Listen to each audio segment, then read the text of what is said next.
Okay.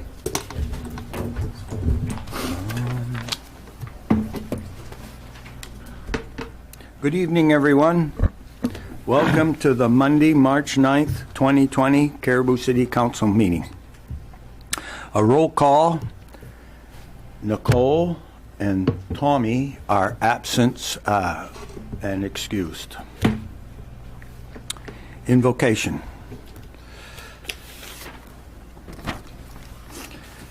We pray for our country at all times, that all citizens are safe, healthy, and happy. We pray for the wisdom for all of those who guide and govern. Help this government body in every situation to know and to do things that are right and just, with soundness of judgment in making vital decisions. We pray for the peacemakers, that the holy, life-giving spirit may ever dwell in their hearts, and the barriers of fear, suspicion, and hatred may fall. This we pray to the Holy Father. Amen. Amen. Thank you very much. If you'd please stand for the Pledge of Allegiance. I pledge allegiance to the flag of the United States of America and to the republic for which it stands, one nation, under God, indivisible, with liberty and justice for all.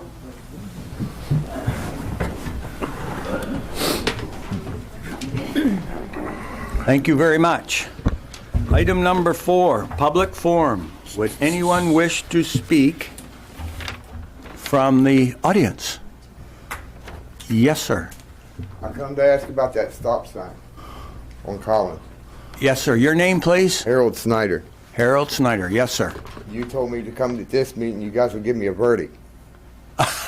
Yeah, okay. Yeah, it's on the agenda later on. Okay. Would you mind waiting Oh, I for a few can. minutes? I can. Thank you. Thank you. Anybody else from the public? Yes, sir. Good evening. My name is Roger Felix. I live in Fenderson Street, Caribou. Mine's more of a open general comment directed to the council. Man, there's a lot of negativity floating out there in this community right now, and we got to look at the reasons why. Really up close and personal reasons why. This beating up on different departments within our own community that service our community, because we're looking at bottom line budgeting and we're not looking at the reasons why. It's got to stop, ladies and gentlemen. That's got to stop. Okay. I almost brought my copy of Armageddon in here because I've been watching these council meetings over the last months, and I hear everything from our population is crumbling to nothing. We're not business friendly. We can't do this, we can't do that. We got to do everything in executive session. Why? You guys support the people of Caribou, okay? Remember that. You know, if I look back, and just today, I pulled the budget for 2012 compared to today for 2020. Do you know the fire department's budget was only $37,000 difference in program budgeting in 10 years. But if you want to point fingers, one of your line item budgets went from 270,000 to 344,000.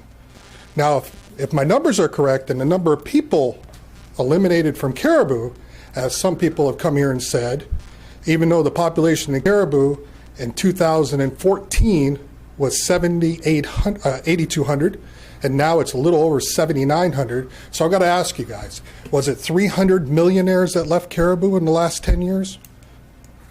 We got to stop blaming the base for leaving for everything. That is craziness.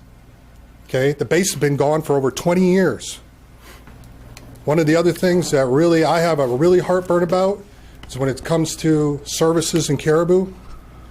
I keep hearing things like, we want to do more with less. I think they are doing more with less, okay, for one thing. And if you don't believe that, run some drills. Run some drills. See if we can do everything with an all-volunteer force versus a paid call force. Have a multi-pile car up with a fire out on 161 and just use volunteers as a test, not real, and then do it with our paid people. And I guarantee you, the citizens of Caribou will tell you that budget is not the issue when it comes to that. It's the service, okay? So I ask you that, because I always hear of sitting on these things, and I hear that, I've even heard that we're not business friendly a couple weeks ago. That really drove me crazy. But then I got thinking, I'm like, Caribou really hasn't been this huge business attracting city forever. We've had processing plants, we've had mom and pop stores, we've had things of that nature, but Caribou has always ruled upon its values as a community. We have always been the place where homeowners come and raise their family. This notion that if we just put all our eggs in a basket to bring in businesses, let's look at the true problems with our population base. Yes, we lost 300 people. What type of population have we lost? We are losing homeowners, right? We're losing taxpayers into that system, okay? Those taxpayers, on average, have 2 cars, which we've lost excise tax increments as well, okay? There's all these, and who's replacing them? I guarantee if you go down through it, and I'm not being cruel, but the people that were replacing that population base that we lost are non-tax-paying citizens that are using and abusing the services that all the tax-paying citizens are paying for. Okay? If you don't believe that, buy a scanner. Okay? Because I have heard the same ambulance crews that we're trying to beat down and blame the actual workers go out and pick up people with a broken toe, constipation. Okay, and who do you think's paying for that? They don't have any insurance. We're paying for that. Okay, so we need to focus on how do we bring in more homeowners. Okay, we got a rainy day fund. I heard there was like $800,000 in it. Now, why don't we try to invest into our people? Could be as simple as, you know what? We try to give tax breaks to all the businesses coming in. Let's give a tax break to a homeowner. You come in, you buy a home in Caribou, you're a single-family homeowner, we take care of your taxes the first year. We'll invest $200,000 into our community to get you in here. And then once that happens, over 2 to 3 years, those people bringing in those automobiles and buying at our local stores, that payoff will be paid for.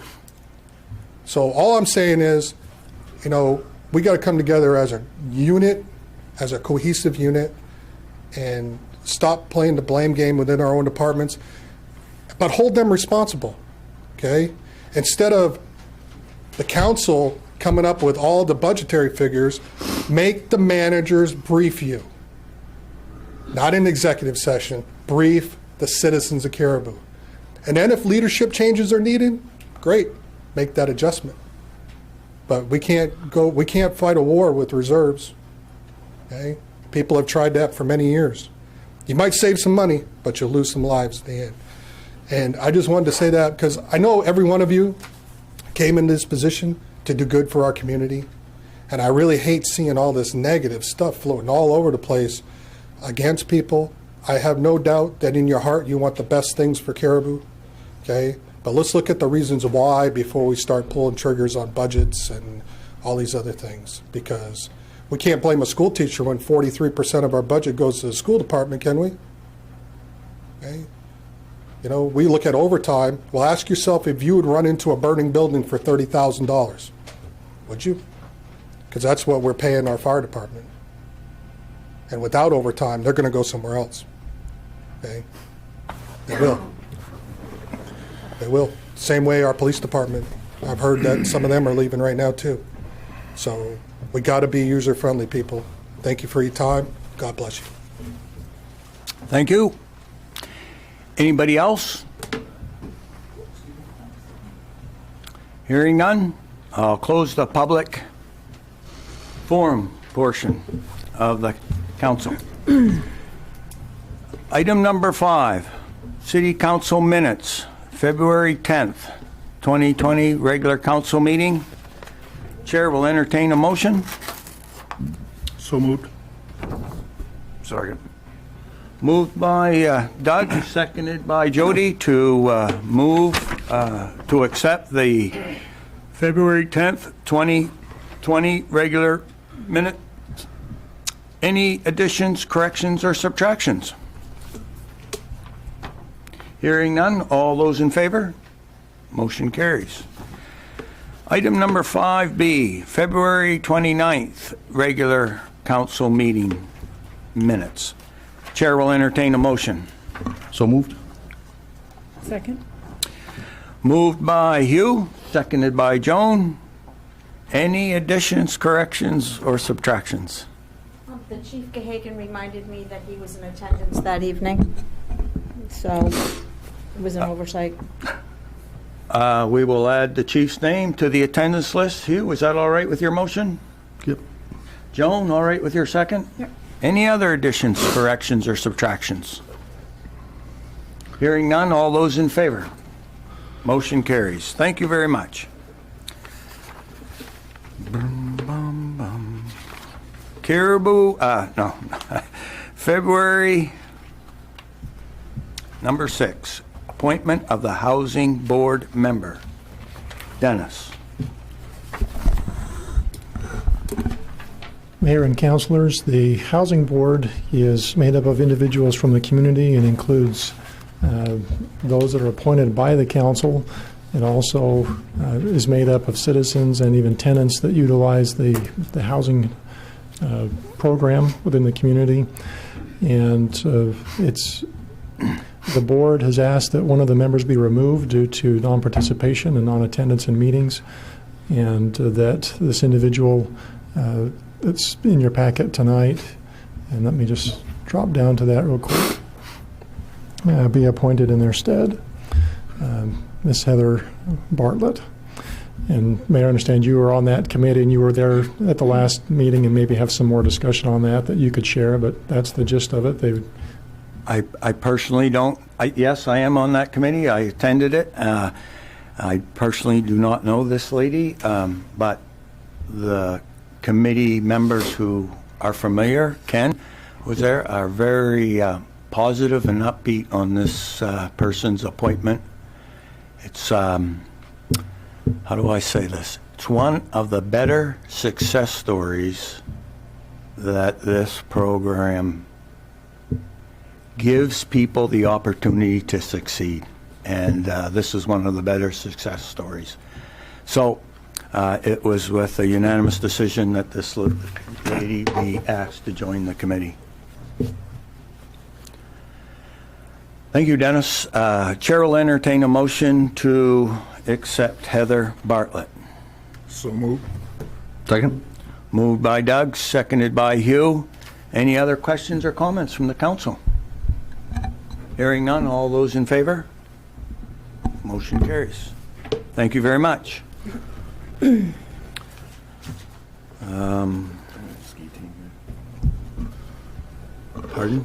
Here's the ski team right here. We can take care of that after this item, Mayor. Okay, good point. Item 6B, appointment of citizens to the new police station stakeholders group. Okay, this is one of these deals that got misinterpreted on here. Every Tuesday I sit down with Dennis and we go over the agenda. Generally he tells us what items are on the agenda. I have never, to my knowledge, taken anything off. Every once in a while I put something on, and I put this on because I'm a little confused, and I wanted to just back up for just a second on this particular subject. In the end of 2019, the council awarded a bid to an architectural company to come up and do some work with a police station facility issues that we have downstairs. Has that report been done? They're still working on it. They're still working on it. Right. Okay. When that report gets done, that will come in front of the full board. Yes. in front of the council? Yes. Excuse me. In front of the council during a council meeting to go over what the report says? Right. Okay. Because I was confused because I saw that we have a stakeholders group that's looking at this, and we have what we call a council building committee that's looking at this also. Okay.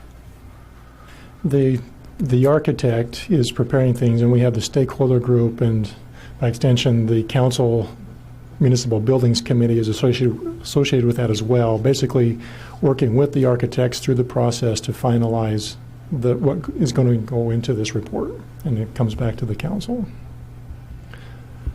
The building committee and the Stakeholders group. stakeholders group will put together a report. They're working with the architect they're looking at what the architect is providing back, reviewing it, giving feedback, and the architect then is taking that information into account as they finalize their document to bring to the council. And I apologize for the ski team because I should have had them first, but I don't know, as a counselor, have ever had an opportunity to give my feelings on this particular subject yet. And I'm neither a member of the stakeholders nor a member of the building committee. And there are other counselors that might have opinions, and I was just wondering when we would have our opportunity to give our opinions on this subject. Do you want to create a work session for that? I Because I know the time, what we're dealing with tonight. Yeah. The intent right now is that the architects are finalizing their findings on a couple of existing buildings in town. Correct. The Sitel building, the VMS building, and Correct. this city hall. I have a draft of that report that came across my desk this morning that can now be pushed out. It's still in draft form, but everybody can see what information they've been able to find so far. Okay. And so we can certainly bring all the other information, share it with everybody, and make sure everybody's inputs get into it. The stakeholder group is just interested people that want to come and be together. Okay. So, And I have no, and this isn't anything against the stakeholders group or the yeah. council building committees group. Mm-hmm. It's just that some of us aren't on either one of those. And I'd like to see if there's some input that we would be allowed to have Sure. at some point during the process. That was the confusion I'm Okay. having. Okay, thanks. Mayor, Oh, yes, I got some comments I want to make on this. yes.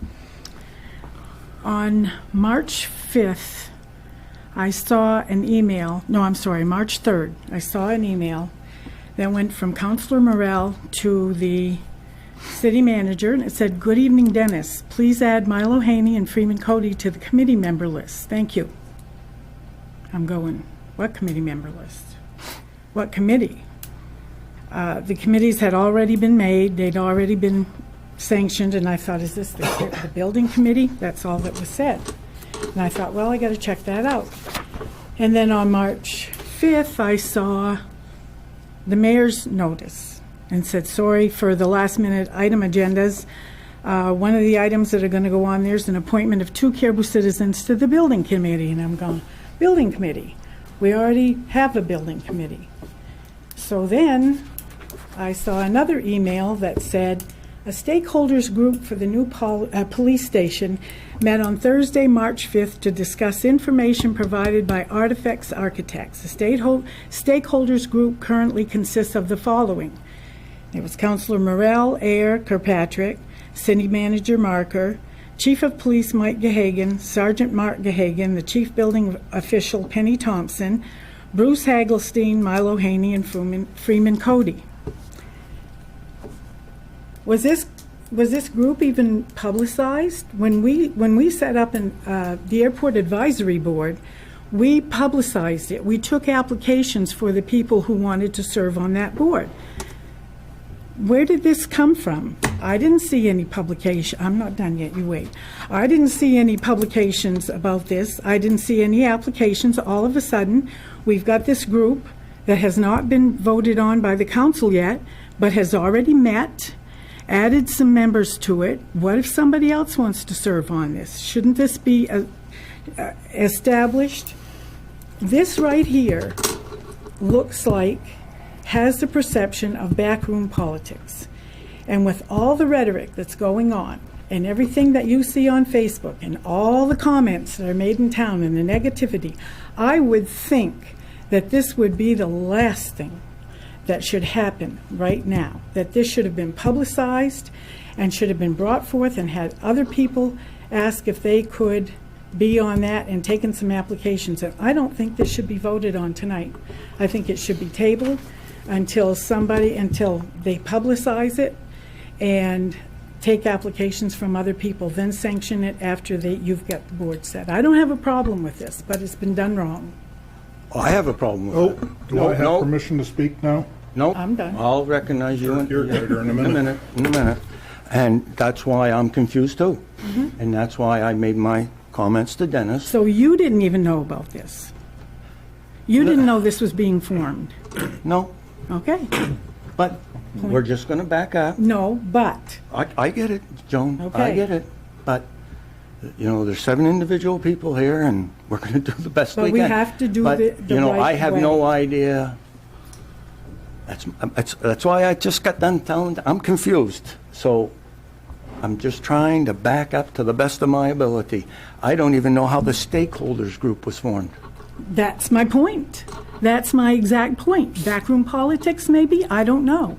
Well, But where That was must this have been group? Well, it was nobody on the council formed the stakeholders group. Well, there are 3 council members listed on here. They're the building committee. Yes, I know, but now they're on the stakeholder. Who formed this? I don't know. Mayor, may I? Yeah. After me, you can. I won't Yeah, get he this. was first. Councilman Rowe He likes was to. first, yeah. Now, this big conundrum in the backroom accusations is my fault. I just assumed it was the committee that was meeting the stakeholders. Okay, that's been in existence down when we were meeting down below the Lions building. Is that where the stakeholders came from? This is a small subset of that group. Okay. I have no interest on being on or around or dealing with them. I'm on the building committee. That's my fault. I didn't recognize the difference. As far as backroom stuff, no backroom. You think what you want. It was all up and above. It was my mistake. And this meeting that was held, this was a meeting of the Council Municipal Building Committee. And as the staff member for that, I invited other staff members who have an interest in the particular subject to attend. And Bruce Hagelstein was involved with the selection of the architect and was involved with that whole process. And so he was there. And Milo Haney and Freeman Cody, they were informed that there was going to be a meeting of the Municipal Building Committee, which would be a public meeting. They attended. So And in the it's- future, I'll make the invites to the building committee. That'll clear up any backroom politics that are accusations. Whoever attends your stakeholders is, I'm not even sure how that is formed and who's, So far, it's just been the staff that has an interest directly in it, and any citizen that found out about it and attended, and certainly as a public meeting, anybody could attend. I was on the original stakeholder. I didn't hear anything about this. You were on the original stakeholders meeting. You're not part of the Council Municipal Building Committee at this point. Not anymore, but Right. the thing is, some of the people that, this should have been publicized. So we've got a couple of just citizens here that have been appointed, but who else had a chance to become appointed? they were already members. I think they So- were already of this, whatever you're calling that we met. So was I. Okay, Okay, then, I think we'll just put this in the category of confusion, and send me the packet. I have no idea how the stakeholders got formed. I have no idea. I didn't even know this meeting was taking place. As the mayor, I had no idea. Okay. So, alls I can do is, can we just back up and start over again? And when the report comes in from the architect, we'll have it presented to the full council in open view, and then we'll decide what committee it goes under. Then I'd like to make a motion to table the appointment of the citizens to the new police station stakeholders group. I'll second that. Okay. All those in favor? Motion carries. Now, we're going to add something here to the press, that was the next one coming up. The Caribou Ski Team have a little award.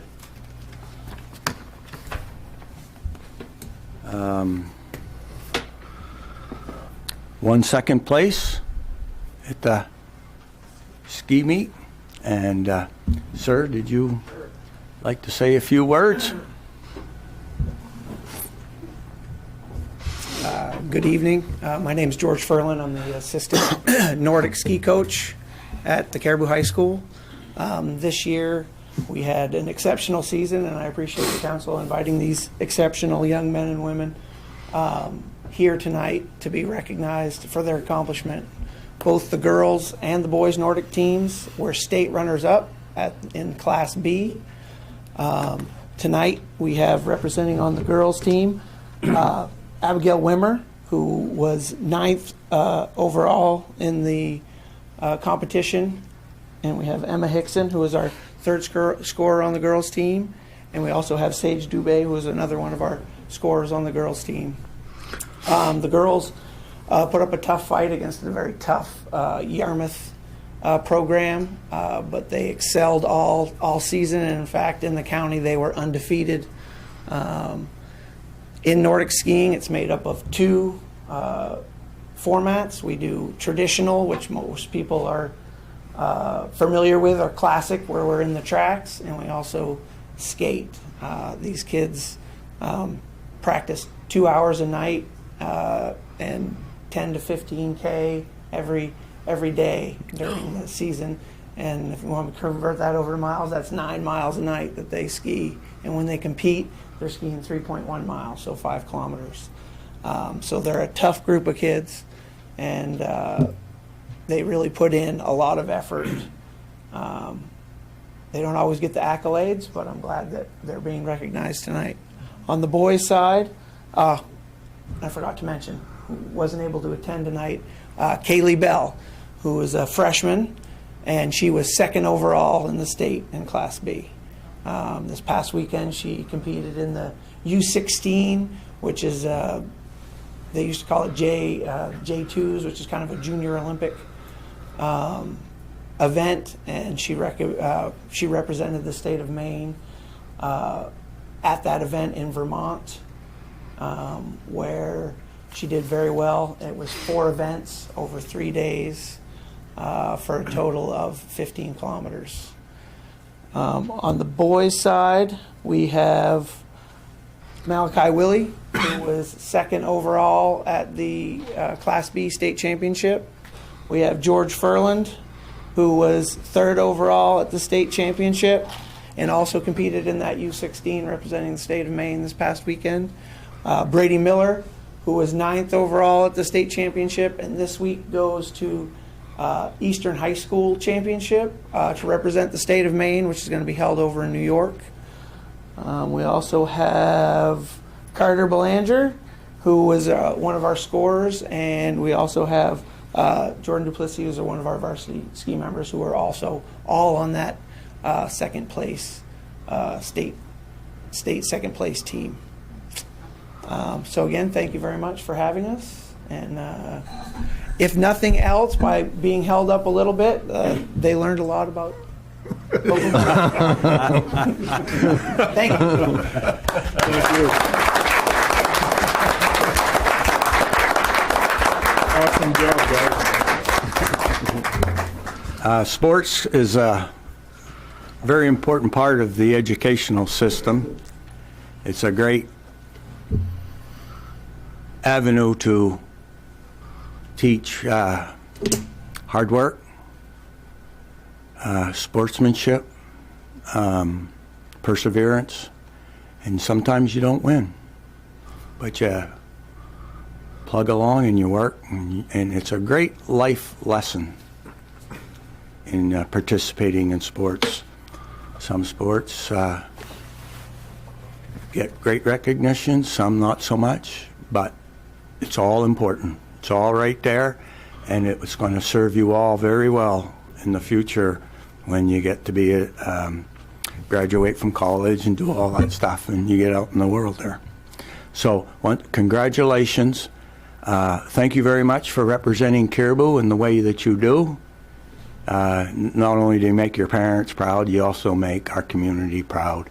And we're honored to thank you very much for your hard work and the way that you represent the city of Caribou to the rest of the state of Maine.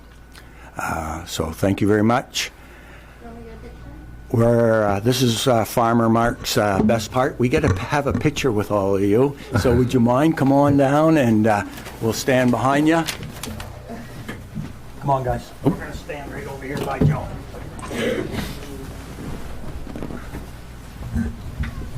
I meant girls, so I didn't mean that. All right. Could you line right up here, please, and face that way?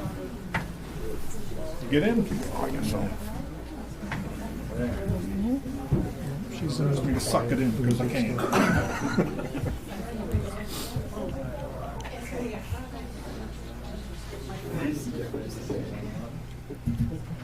Everybody say Nordic. Somebody's got a wardrobe malfunction. No, it's just the way the diary is. You're beautiful, George. Thank you. And say Caribou. Caribou. Can I get your names too? Thank you very much, guys and girls. Yes, thank you. Thank you.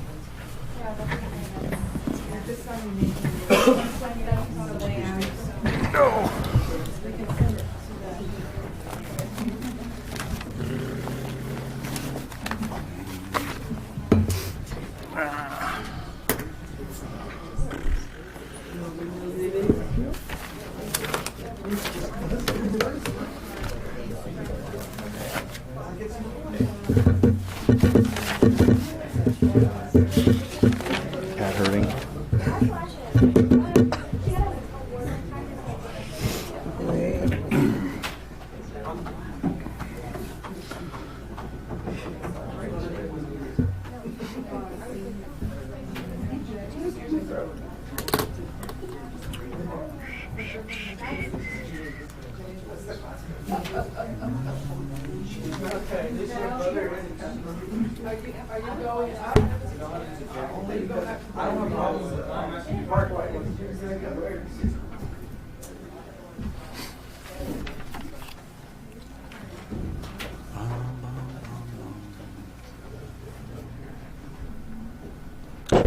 Dennis, while we're waiting, next week we're going to have the, were we going to have the basketball team next week?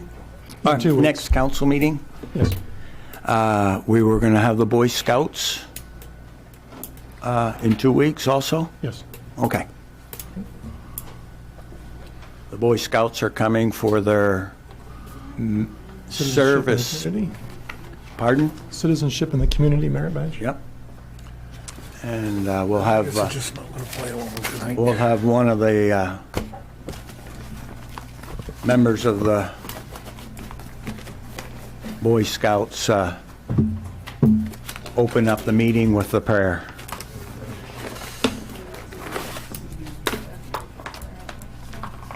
Thank you very much, all. Thank you.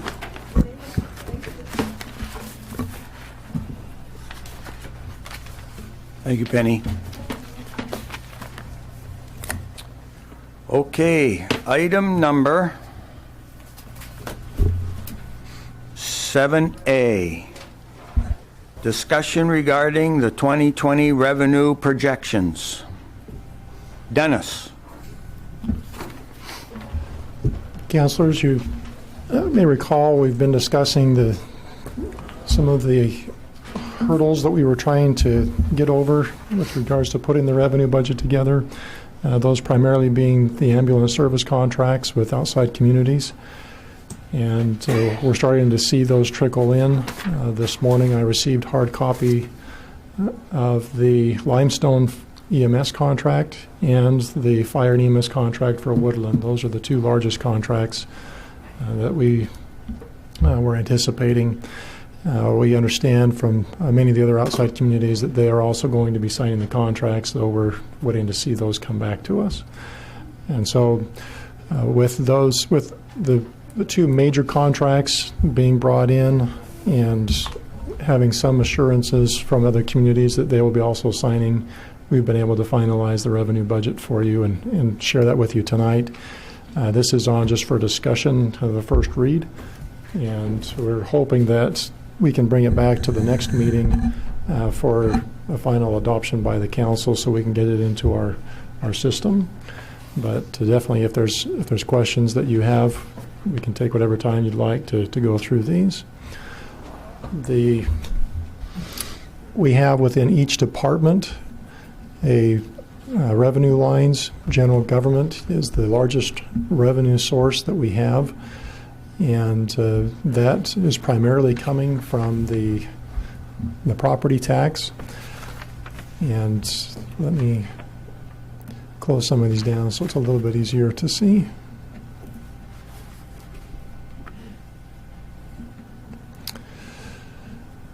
So as we go through, what we've shown right now is that the property taxes,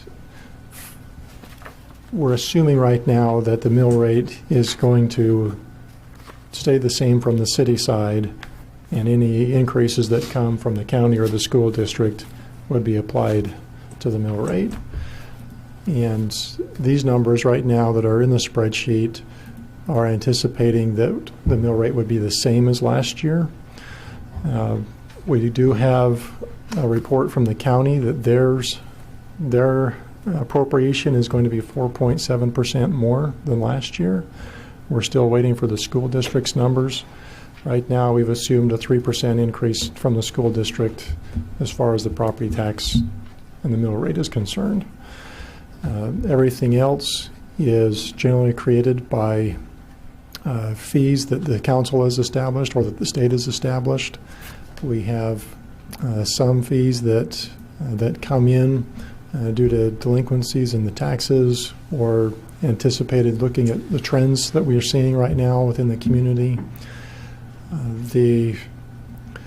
As we go down through, we have some funds that we anticipate will be going up a little bit, and others that, for instance, the very first line, tax lien costs collected, we see that one probably dropping down just a little bit. But it's just because of the trends and the amount of taxes that are being paid in advance. We're not seeing quite as much as far as the tax liens. And we're also seeing less tax lien on the books. And so that's one reason why that's coming down, reducing by 7.7%.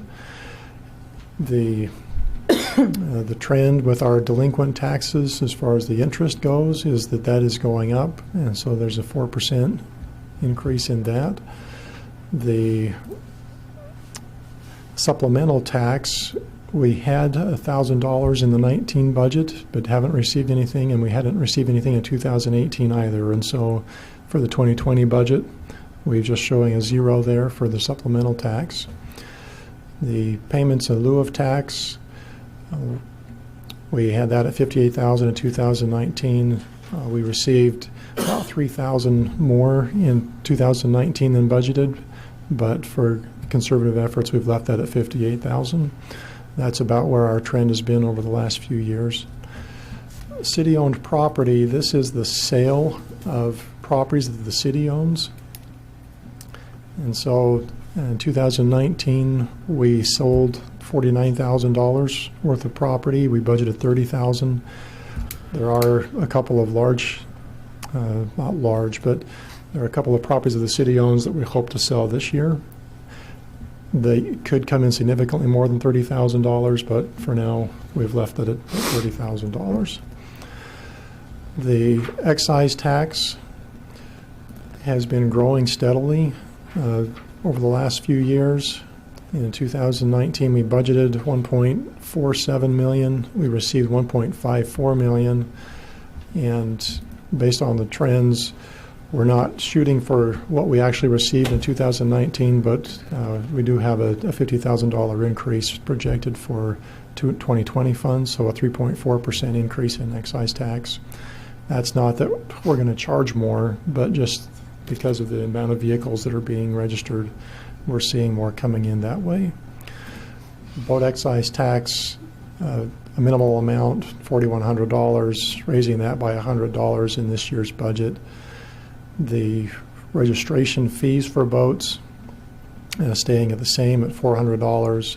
Snowmobile registration, keeping that fairly close to the same. We had $625 budgeted 2019, received $600, budgeting $600 because the trend is actually slightly down over the past few years for snowmobile registrations. ATV registrations is very similar. We're not seeing as many local registrations, and so we're showing a slight decrease in ATV registrations. Aircraft excise is, you can see it's going up by 62%. Part of that is our based aircraft program and keeping closer tabs on what's happening up there at the airport. Travel reimbursements. This is as staff go downstate, or we might be associated with the Maine Municipal Association committee, and we go downstate to attend some of their meetings, they will reimburse us some of those travel expenses for mileage or overnight stay if need be. We don't have as many of those overnight meetings happening or being necessary, and so we are showing a slight 70% decrease in travel reimbursement funds. Miscellaneous licenses, we've kept the same. Vehicle registrations is, again, really the same, a slight increase of $500 to vehicle registrations. 60 Access Highway, you'll see that we have it as a revenue line with zeros across there. We do receive revenue from rents at 60 Access Highway, and past actions of the council have dictated that those funds go directly into a building maintenance reserve account. And so they don't show up as a revenue on the general ledger, but are tied directly into maintenance of that facility. State revenue sharing. This is a significant increase to the revenue budget this year, going from what was budgeted at $740 last year. We received $782, and we're projecting $925,000 in 2020. The projections were published over the weekend by the state. It may be even more than $925,000, but it's all predicated upon the sales and what happens around the state. And we're very comfortable with the 25% increase, feeling that will come in. And again, projections are it could be upwards of $100,000 more if the state's projections are true. The Connor excise fee, again, this one has been dropping just a little bit every year, and so we're showing a reduction from $1,750 to $1,700. The birth, death, and marriage records, and these are small revenue amounts, but we are seeing an increase for birth records overall. There's a lot of requests for death records, and a drop in requests for marriage records and that information. Oh, Jane, you want to add anything to those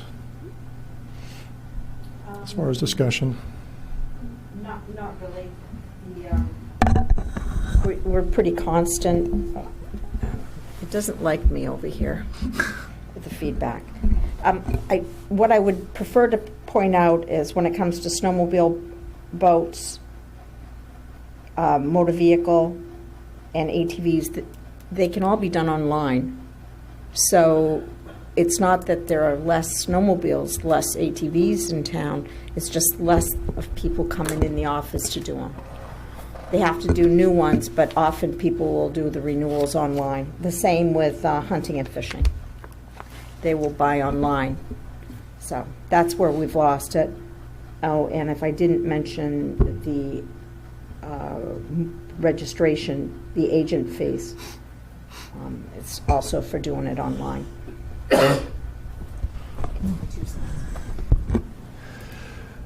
Jumping down to the cable TV franchise fee, you see we budgeted $103,000 in 2019. We received over $107,000.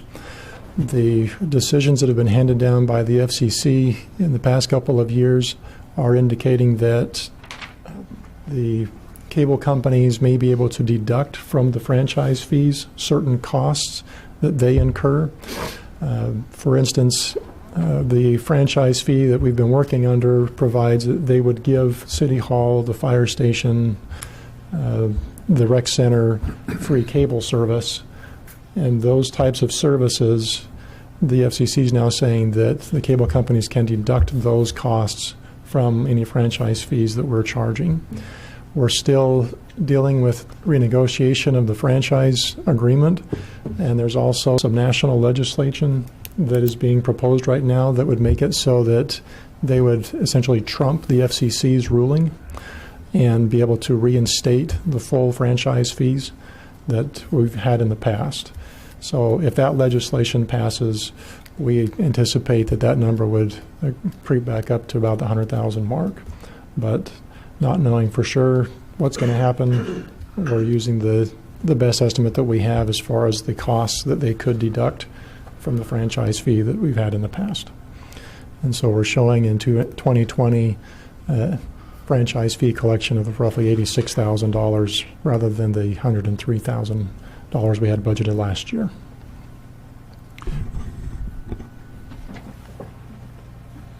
Last year you said it was 102? We budgeted $103,000 and we collected Okay. $107,000.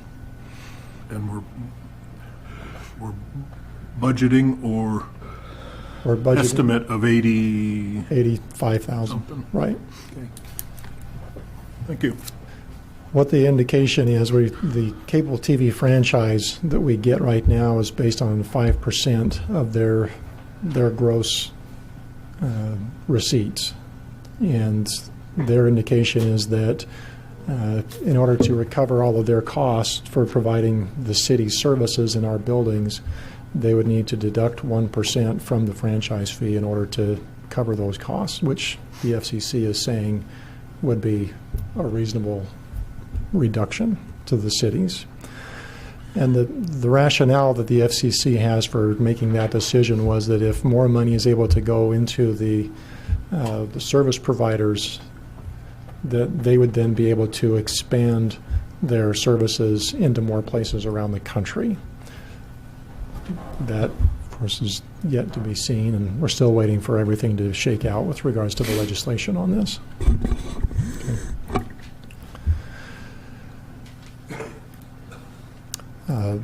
Miscellaneous interest.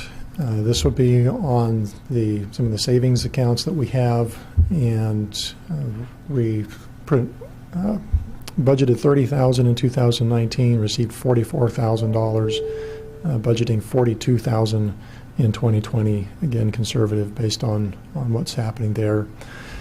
The property taxes, as I had mentioned, we right now are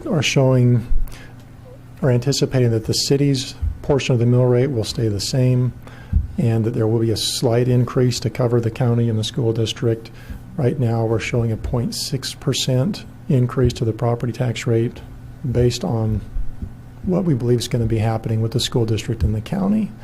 And so the property tax revenues would go from we receiving 4.027 million last year to 4.05 million in 2020. The property tax overlay, this is a portion of funds that the city collects in a sense to cover the anticipation or the possibility of additional costs that were not anticipated. Right now, we don't have an overlay in the formula. We don't set the overlay until the mill rate is established by the council in June. And so that would be inserted in the future when the council sets the mill rate. The housing department, as they look at their budgets and they do an annual audit, on average, they are able to provide the city $3,500 a year in reconciliation costs, basically additional costs that they may have incurred that they can give back to the city through the housing department funds. And so we were showing that that revenue would stay the same as budgeted from last year. The CDC loan, we have very few loans that are out, and the interest is going down on those because the principal is going down, and so we have a 14% reduction in principal or of interest on that. It's a difference from $1,400 budgeted last year to $1,200 budgeted this year. Again, a very small amount. Disposal of surplus. When we have items that we want to list available for the public to purchase, we're seeing less of that and not getting as much interest as we'd anticipated. So we're showing a reduction in that budget from $1,200 last year to $600 this year. Back in 2018, the state required the RSU to give us a payment to help offset the mill rate and the taxes. We don't anticipate that that is going to happen again this year, and so that's why you'll see zeros on the RSU payment line of the revenue budget. Does that have to do, is that separate from the officers that we, is that what that Yes. revenue was for the? Yeah, that was a one-time state mandate upon the RSU that they had to give a certain amount of money back to offsetting taxes in the local area. So this is separate from the officer revenue, which is in the police line. We'll get to that. Thank you. Yep. Jane already touched on hunting licenses. Contracted fees for elections. We have 4 elections this year, maybe more. 3? Oh, we were talking about one, but we have 3 elections this year. Jane's really hoping to get out of here with only 2 under her belt. But there will be more elections this year, and with that is additional cost. And we're able to recoup some of those fees by helping other communities with their costs. And we do receive roughly $90,000 in interest from the $3 million CD that we have in the bank. And so we're showing that that will continue this year. And that's another item on the agenda tonight for additional discussion as far as that CD that matures this year in August. The Nylander Museum in 2019, they turned over to the city $918 of funds that they had collected that they were handling in a separate account, and they turned that over to the city, so there was no confusion as to the use of that money and whose money it was and for what purposes. We do have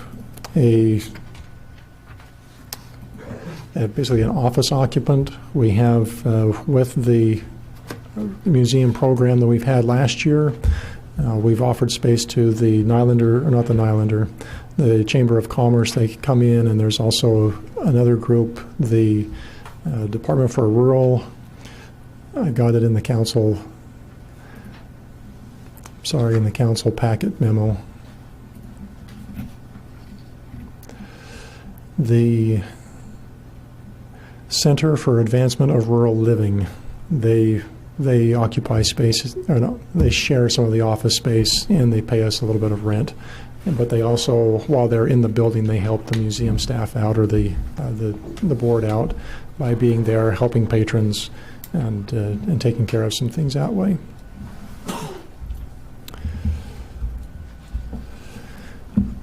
Under health and sanitation, this is the tri-community dividends. We don't anticipate any dividends coming this year from Aroostook Waste Solutions, what was previously tri-community dividends. And so we have a 0 there for that. We will be receiving over $300,000 this year in merger concessions from Presque Isle, but those funds are yet to be determined where those will go. We're not planning to use those this year, and so we're not showing them here in the revenue line. And we will not get that payment.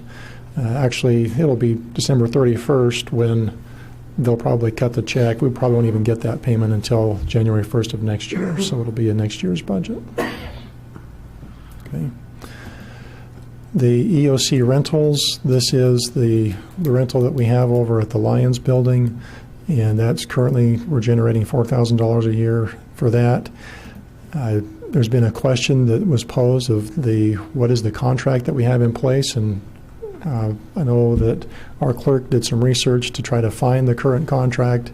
It's a couple years old, and we're not sure how we got to the 4,000 level because the contract is less than that. So we're still digging and need to renew that contract with them. I've done all I can. Yeah. Under general assistance, we provide administrative assistance to Connor for their general assistance, and they pay us $4,800 a year to administer their program. The state reimburses us a portion of the funds that we provide under general assistance. It's roughly 60% of what we put out, they reimburse us. And so we're showing in 2019, we budgeted $20,000, a little over $20,000 of expense or revenue, slightly less as anticipated in 2020. This line, this particular line, if that goes up, there's a corresponding increase in expenses on the expense side. And so we're anticipating less general assistance going out, so we're getting less reimbursement coming in. Okay. Under tax assessing, our tree growth reimbursement, we anticipate that will be the same as last year. Veterans exemption reimbursement, the state has been looking at additional tax credits or exemptions for veterans, and so we're showing a slight increase in the veterans exemption reimbursement from the state. The homestead exemption reimbursement will also go up this year. The state has increased the homestead exemption from $20,000 to $25,000, but they're also fully reimbursing the city for that additional $5,000 of tax value that they're allowing.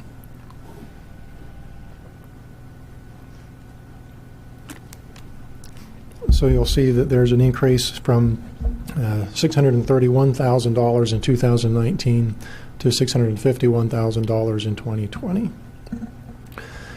Really, that when you look at the homestead exemption reimbursement, we're seeing an increase here, and in theory, you would see a slight decrease in the property tax, but the state's making sure that we're whole, so ultimately those numbers would be coming out close to the same, if not for the mill rate changes that we would be seeing. Betty reimbursement, this is the program that the state authorizes businesses to declare personal property, and depending on when it was purchased and the value of that property, they can be exempted from paying personal property tax on that. The state then, if businesses declare those properties, the state then reimburses the city, in a sense, for taxes that we're not collecting. We're not charging the businesses, but the state's still going to provide the city funds as if those businesses had paid those taxes. At 100%? It's not 100%. It's 53%.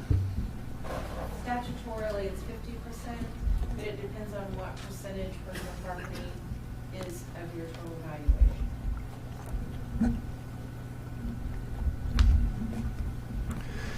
So I know in our tax assessing department, they've been going out, meeting face-to-face, sending letters, making phone calls, personal visits to businesses, encouraging them to list their personal property so they can get that tax exemption status from the state. But I think that comes with criteria too, doesn't it? The Betty program has its own. I mean, you're not just going to throw a desk on there, and I think it's, The major business equipment. has to qualify and the equipment has to qualify too. And as you're suggesting, furniture does not qualify. Right. In any business, even if this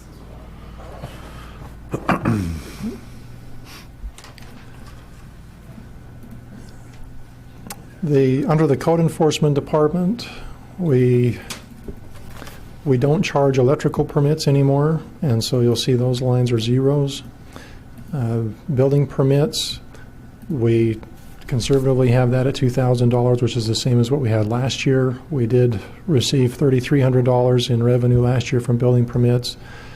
Plumbing permits, we received $6,700 in plumbing permits. That was primarily the plumbing permit that was paid for from the school district project. And so not anticipating another major plumbing permit for this year. We're budgeting the $3,000 that we have in the past for plumbing permits. Under site design review application fees, we had $600 budgeted in 2019, a slight reduction to $550 in 2020. And really, if we get one application that comes in, you almost get the $600 with one application that comes in. But because of right now, the limited development that we're seeing, we only have that $550 in there. The demo permit fees, we didn't budget anything in 2019. There was one demolition permit that was received. The council did adopt an increased demolition permit fee in 2020 under the fee schedule, but it is only applied if somebody did not come in ahead of time to get the demolition permit. In a sense, it became a penalty fee if they just started demolishing something and we noticed it. Sign permit fees, again, a slight reduction anticipated from that. And right now, we don't have any subdivision miscellaneous income or heating permits that are budgeted in the revenues. For the library department, the miscellaneous income is really donations that they get every year. And so in 2019, we were targeting $4,600. They were able to get $4,750 in donations. And we've set the same bar in 2020 at $4,600. Our non-resident fees, we budgeted $2,000 last year, received just under $1,700. The trend is that is going down overall, and so we have a $1,500 budgeted in 2020. Passport services was a service that was provided prior to my being here. I think it was 2 librarians ago. They were providing passport services at the library and generating some revenue. We don't have the training right now over there to provide that service, and so that's a zero revenue.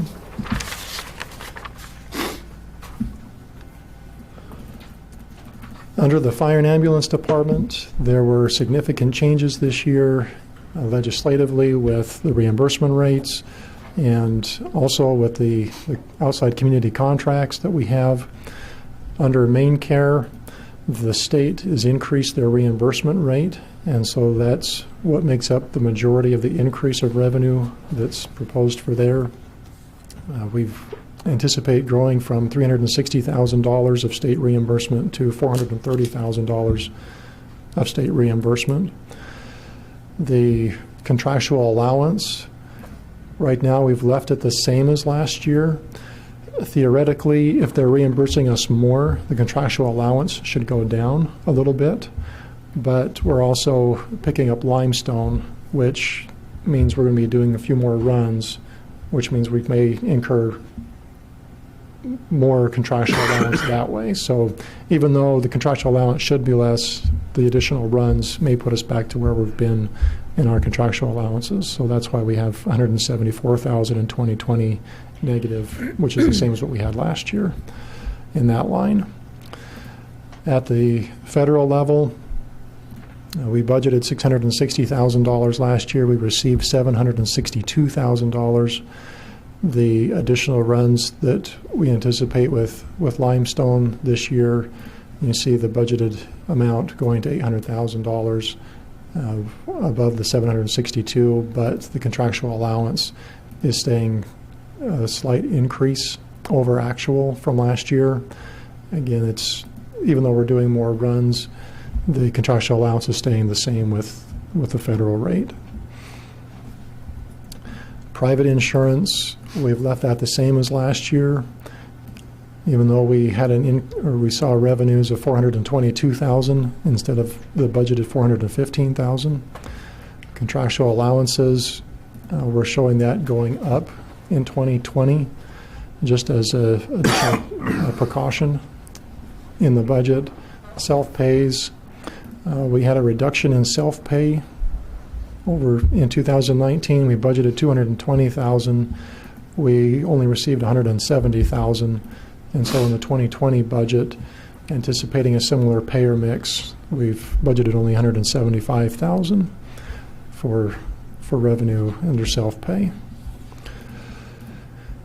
The contractual allowances for self-pay and the VA and others, we've held those very similar to what we had last year. The biggest changes in the revenues for the fire and EMS department are the fees to outside communities. Instead of the $11.50 per capita fee for EMS services, the outside communities are aware that we need $100 per person. And so the revenue lines are indicative of the $100,000 per person contract amounts. Gary, can you go open that door again? It's got locked. And so as I reported earlier, we received the Woodland contract on my desk, and so that $103,000 is there in the budget. We've heard from New Sweden, Westmoreland, Stockholm, Connor that they will be signing the contracts, and so those numbers are there.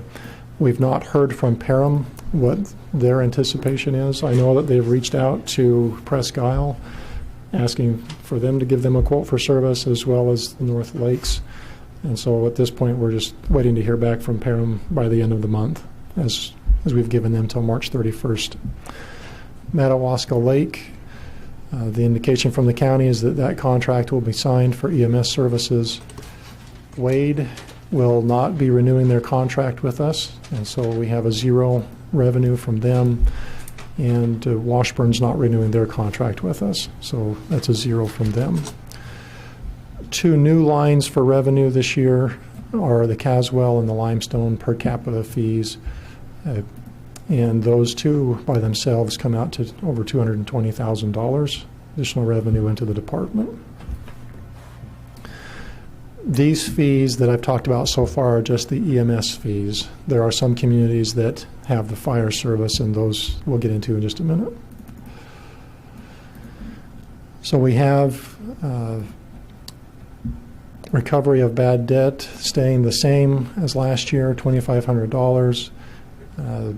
A slight increase to ambulance insurance reports.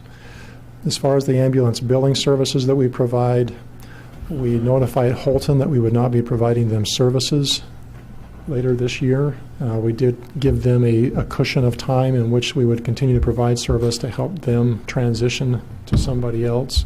And so we're showing a quarter of the revenue from Holton that we had last year, just anticipating we still will get some revenue from them.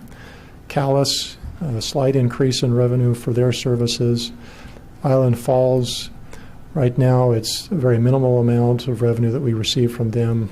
The revenue budget right now anticipates not providing them service going forward, but their call volume as we're looking at that, and I know that the council's asked for an ambulance billing service work session. We can talk about that during that work session. We feel we can keep Island Falls on the ambulance billing docket for the minimal amount of calls that they bring to us, but it's very minimal amount. Ambulance billing from Patton, would continue still, increasing of almost $1,000 from their service. That's just based on the trends that we're seeing coming from them. As far as the fire protection goes, we have Connor, New Sweden, Woodland, and Westmoreland, who are indicating that they would like fire services. Connor is a contract that we've had through the county, New Sweden, and Woodland. Westmoreland, they previously were with North Lakes. They have very few runs, and they've asked that if we're going to be providing them EMS services, if we could also provide them fire services. And so that $19.75 was their $25 per population fee for that. The final codes under the fire and EMS department, insurance reports, again, very small, $150 budgeted last year, $125 budgeted this year. Fire permit fee staying the same at $5,000, and anticipating $1,000 in miscellaneous income. The police department, with their revenues this year, the biggest change in the police department, I'll just jump down to that, is the salary reimbursement line, line 14. Last year we budgeted $23,000. We received $27,000.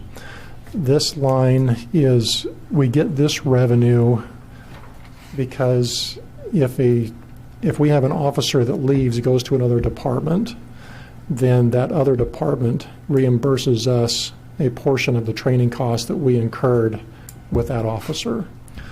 And so if it's an officer that's barely out of the academy and they leave us to go somewhere else, we get almost all of our academy costs back. That amount trickles down the longer they're out of the academy. And this year we had 3 officers that left since January 1st, and so we anticipate we'll get more salary reimbursement from those other communities. But that the hope is that we in a sense cash that money so that if we need to steal, sorry, we don't like stealing, Chief, but if we end up bringing an officer into our department from another city and we have to reimburse them for those costs, we want to be able to funnel these funds directly across rather than have it hit the operational budget. So that's the main difference in the police budget this year. The question you asked earlier, Councillor Smith, about the RSU officer, that's line 16 in the police department, and we receive about $75,000 a year in a payment from the school to offset the costs with the school resource officer. So is that reimbursed 100%? That's For that officer to be at the school? That covers 85% of our costs. So during the summer months, It does cover a new officer. So it covers a new officer to take his place. If he was working, I would have paid that anyway. So because he's up there, a new officer is lower salary, so that pays for that newer officer. At 85%? Oh, at 100%? Wonderful. Gee, I got a question. I thought it was 50-50 when we signed them up. No. Last year when we came in and this was all discussed, or year before. Okay. I thought the school paid 50 and the city paid 50. No, real good deal. So how does that affect if there's, I'm assuming there's new lock systems, so you just can't wander into the school system? Yeah. Once that's- He's assigned to the school, he works up to the school for the day. However they had to utilize him, they utilize him. If the school is closed, then we utilize them at the police department at them. So it's a win-win. I don't want to get too much, but we're on in the summer months. What happens? He comes back to the department and fills in for vacations, and so it becomes Yep. Okay. overtime. Yep. Yeah. No, I misunderstood the Yeah. 50/50. I thought he came back in the Only summer. have 6 weeks in the summer that we utilize. Okay. Thanks. There's been some discussion that with the new school opening, they may want to have another school resource officer, one that's permanently at the lower grades and one that's at the high school. So we're still waiting for that request to come. There's, as much as we love the children, they're not all little angels. Don't say that. I'm sorry. Don't say that. My kids are perfect. Yes, they are. I know my kids aren't perfect either, but the school resource officer, it would surprise you how busy they are, unfortunately, at the schools. So it's not just the potential outside threat, some wacko. They're doing something within the Oh, school yeah, system. they do classes, they do truancy, they visit homes, oh yeah,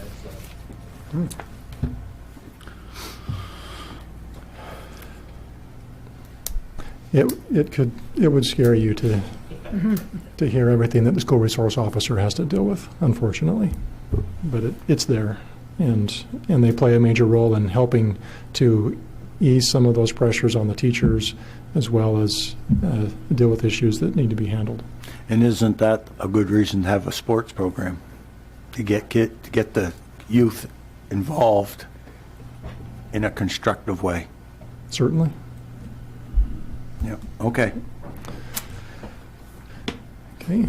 Emergency management, this fund it's a small fee that the surrounding communities pay us to be, in a sense, the emergency operations center for them in a catastrophic emergency situation. And so they pay us $200 to help cover some of the costs of the EOC. The Public Works revenues from Public Works are primarily from the state, $143,000 that is to be utilized in taking care of rural roads and defraying some of the costs we have with that. And then we have our Connor contract for helping plow their roads out there. And so those two were showing the same as last year.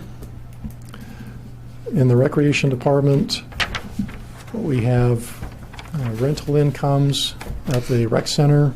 We have the program fees, the special event fees, and those we're showing a slight reduction in rental income at the rec center. But overall from last year they had $24,000. We're estimating $22,000 this year. We have talked about implementing a small increase to the program fees to help offset against some of those costs. Under the Parks Department, we again have rental incomes from the parks, and we don't have very many people that rent those parks.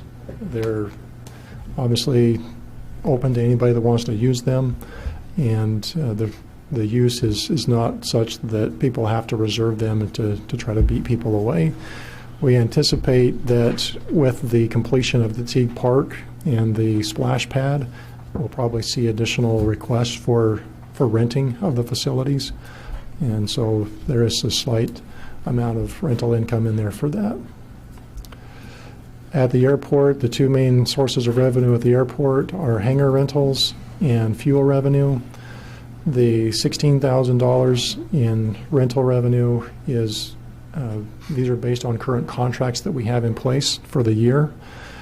We do occasionally see rents coming in for the main hangar for short-term rentals, and those are, in a sense, additional gravy revenue for the airport that comes in.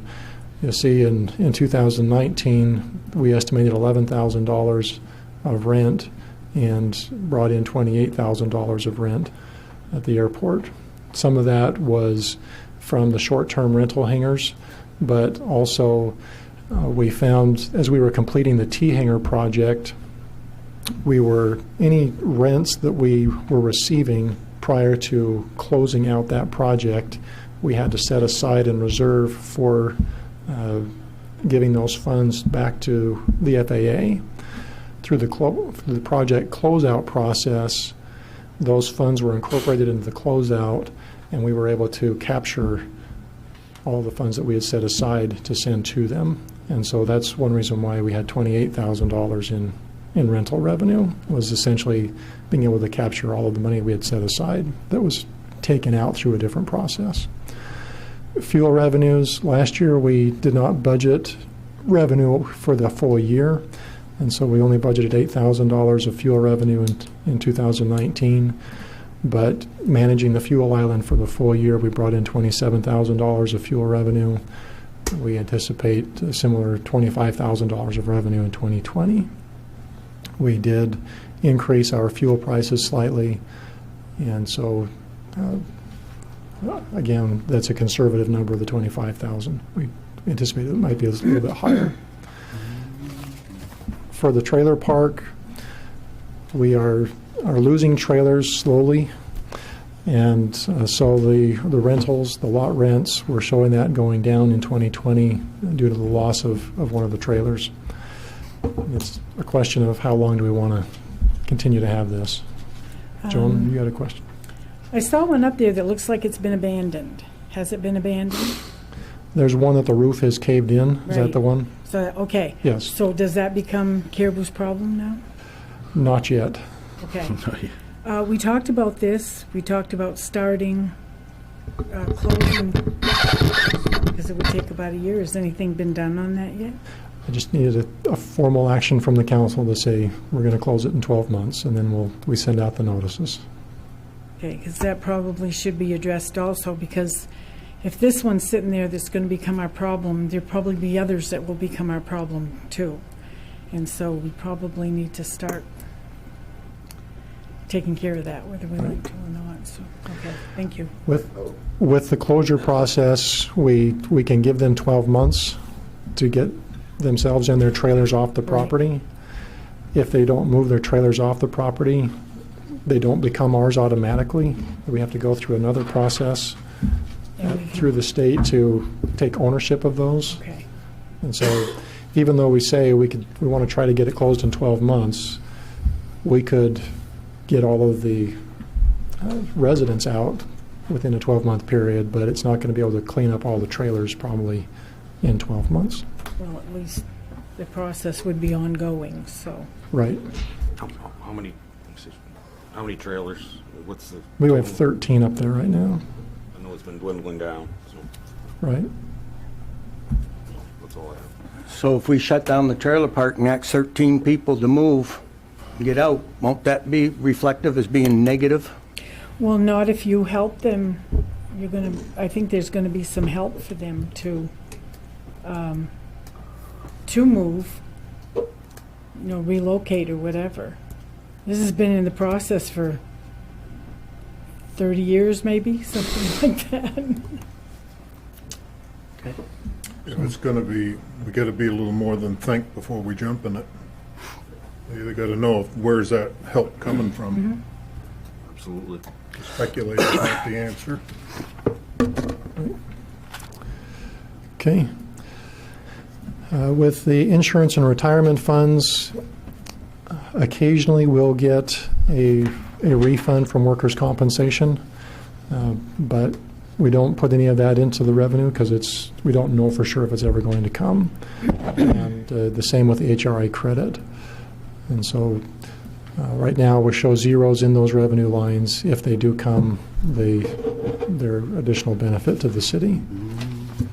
The enterprise funds, economic development, the TIF dollars. The TIF dollars, you'll see we go from $417,000 budgeted in 2019 to budgeted $372,000, so a 10% decrease. And part of that is, again, based on the mill rate and the value of the properties. Also, we had overprojected the TIF dollars in 2019, so part of this is a revenue correction. Under the housing department, these are federal dollars that come in, and so we're showing the same $70,000 for administration and additional of $22,000 of expense reimbursement. These are all federal dollars that come into the housing department for those. Under the snowmobile trails, this is a grant program through the state, and last year we budgeted $39,000. We received $39,000. We anticipate a similar amount this year. Miscellaneous income, this would be from donations or other revenues that they're able to generate. And so really for the sled or snowmobile trails fund, we're staying very close to what we had budgeted last year with revenue at a 0.8% increase. The FSS revenues, this again is a federal grant program. In 2019, we budgeted $50,787 because that was the grant award. We've already received the notice of award for 2020, and it is a 13% increase at $57,446. So overall revenues, the budgeted last year was 10.1 or about $10.2 million budgeted last year. We were able to generate $10.3 million last year, and this year it's projected to be generating $10.7 million in revenue. When you look at a comparison to our expenses, right now, with the numbers the way they are, it looks like there will be roughly $130,000 of revenue to the city above expenses.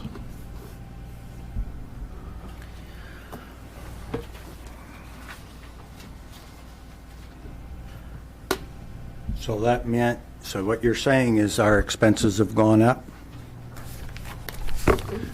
The expense budget was already set, and the revenue amount, we're looking to have more revenue this year than expenses, and so we'll be $130,000 to the good. Okay. Projected at the end of the year. But it shows that we're getting $500,000, based on just revenues, we're going to make $500,000 more in revenue than we did last year. Is that what you're saying? It's projected, yes. Projected, yeah. Right. Yeah, everything I'm going to say right now is projected. Right. $500,000 more in revenues, but we're only, by the time we take care of the expenses, the net will be $130,000. Where did the other 370 go? Part of that is the increase to the county and the school district that we have to pay to them. Part of it. We only accounted for. So our expenses from last year, we budgeted total expenses this year $10.6 million. And what were our expenses the year before? In 2019, the budget expenses were 10.4. 10,000. So we went up $200,000 in expenses over last year's budget. We went up in expenses. By $200,000. But we were told here tonight that we're cutting. These are the numbers.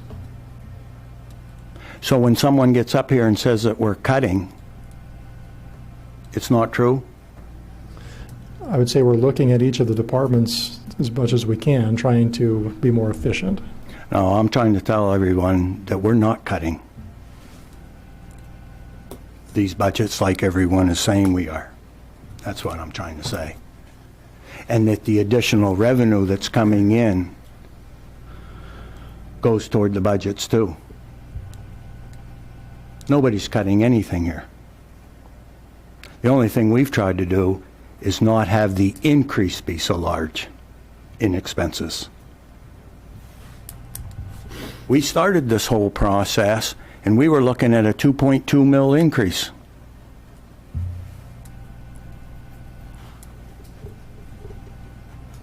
A lot of misinformation going on. Fair enough. The numbers are the numbers, but they won't come forward and look at the numbers. They just like to throw out misinformation. as to what's really going on. The departments have more money than they did last year, and we're having more revenue that will be reflected back onto them even on top of that. Now, I'll agree, they're not growing as quick as they'd like to grow, but we started this whole process, and we were looking at a 2.2 mil increase just to the city side of this issue.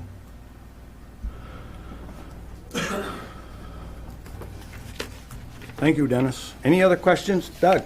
Explain the school again to me. I'm a little thick here. Didn't we already fess up cash last year to the project that wasn't going to cost the taxpayers on Red Penny?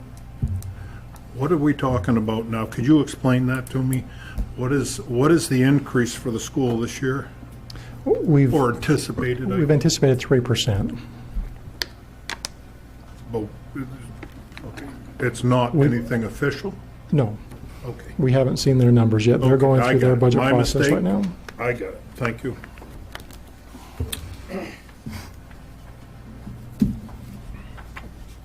This is a first read, Yes. and we're showing we're going to have $500,000 more of income. Projected. Projected. I get it. I would note that specific to the fire and EMS department, when you look at the revenues that are proposed or that we anticipate with that department, I'm coming back to the expense line versus the revenue line. You'll see that within that department, if you just look at the fire and ambulance side,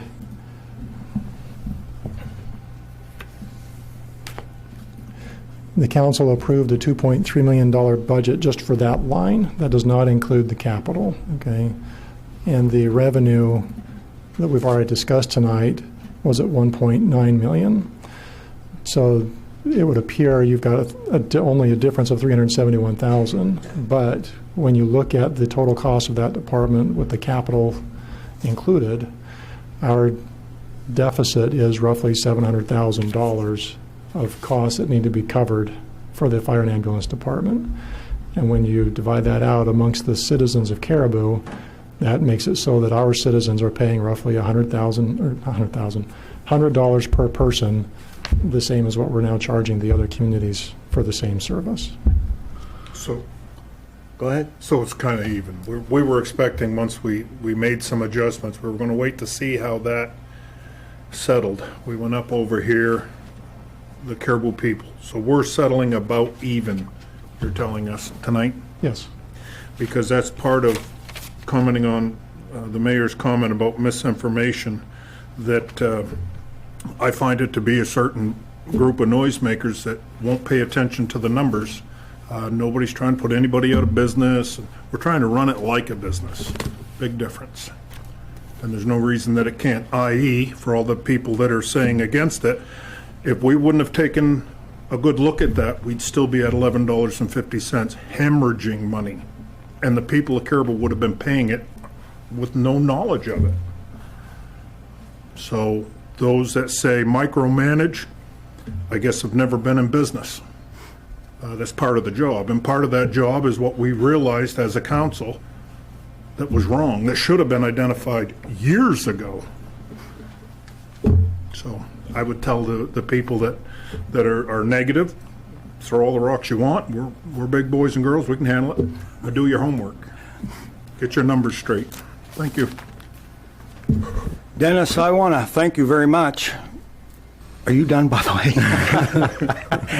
This one, yes, I'm done. I mean, I guess he is. I apologize. I'm done I on should this have one. waited for you to finish. No, I want to, because the fire and ambulance issue has been a very contentious issue. And what you basically, the majority, no, it was a unanimous decision that the goal of this council was to align the service fees that our fire and ambulance service gave to the outside communities. We wanted to align those fees with what the fire and ambulance department was costing the city of Caribou also. We wanted it even. We wanted to start with the foundation that everybody was going to pay the same. We started with Councillor Hughes'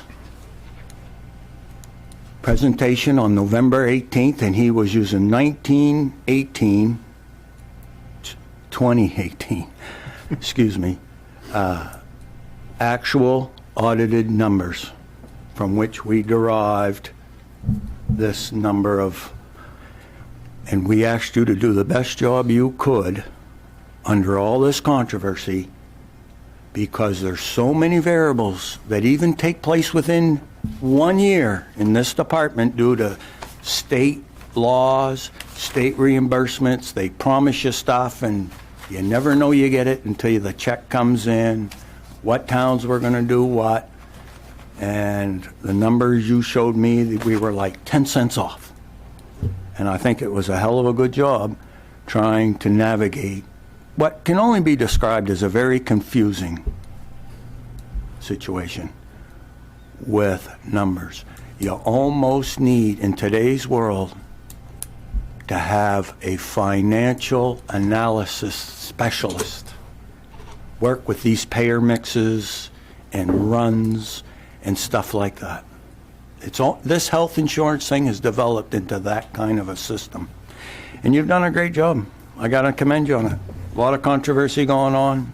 Hey, you hung in tough. Appreciate it. And this was reflective. Well, and I would also pass some of that kudos on to Chief Susi, who was out there also helping with those meetings. Yep. And we appreciate it all. Yep. And I think our goals have been accomplished. Haven't they, guys? On this one? I think so. On this one issue? On this topic, I think we're there. We're tied up to the dock. When the 2019 audited numbers come in, we have a template that we can apply what the fire and ambulance department is costing the citizens of Caribou. When that's done, the lesson I've learned in this process is, let's grab those contracts before the 1st of December. Let's grab them sometime in September when we have the audited numbers. And let's invite those people in and let's show them what it's costing us all to have this department for the citizens of Caribou and the services to the surrounding communities. And then maybe we can give them an extra month or two to make their decision on what they want to do. But once again, Dennis, thank you very much. Yes. Appreciate it. Thank you.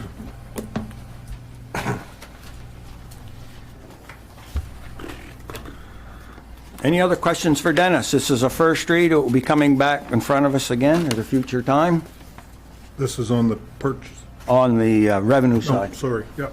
No, good. On the revenue side. Yep. Okay.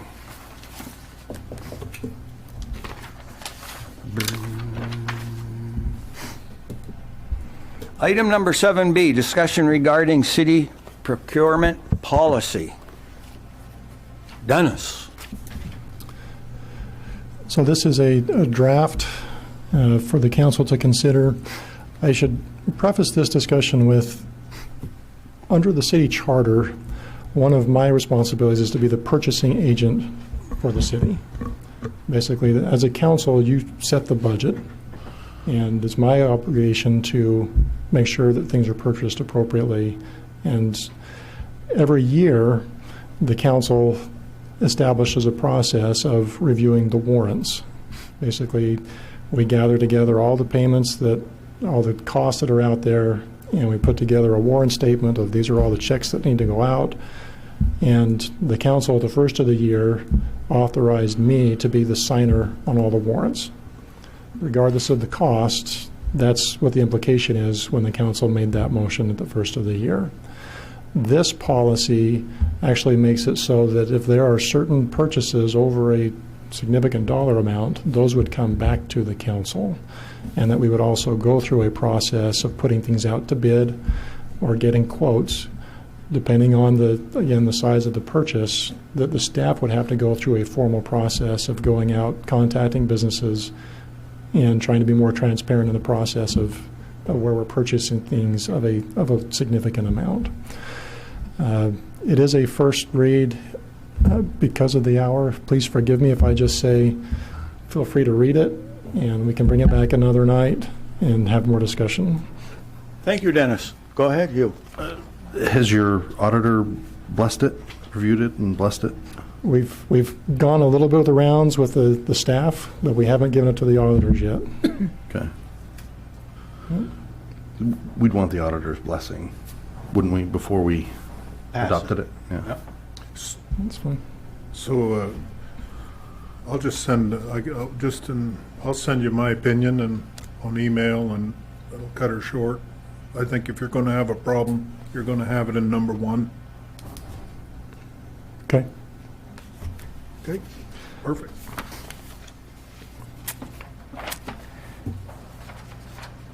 Discussion regarding the city charter revision procedures.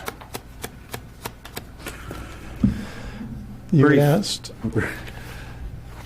essentially, if the council wants to revise any part of the charter, it ultimately has to go to a vote of the citizens.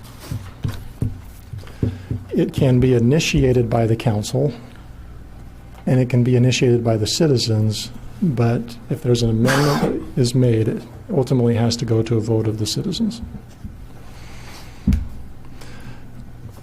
And I've included in your packet a matrix that outlines the state code provisions, when you would have to have a charter commission or not.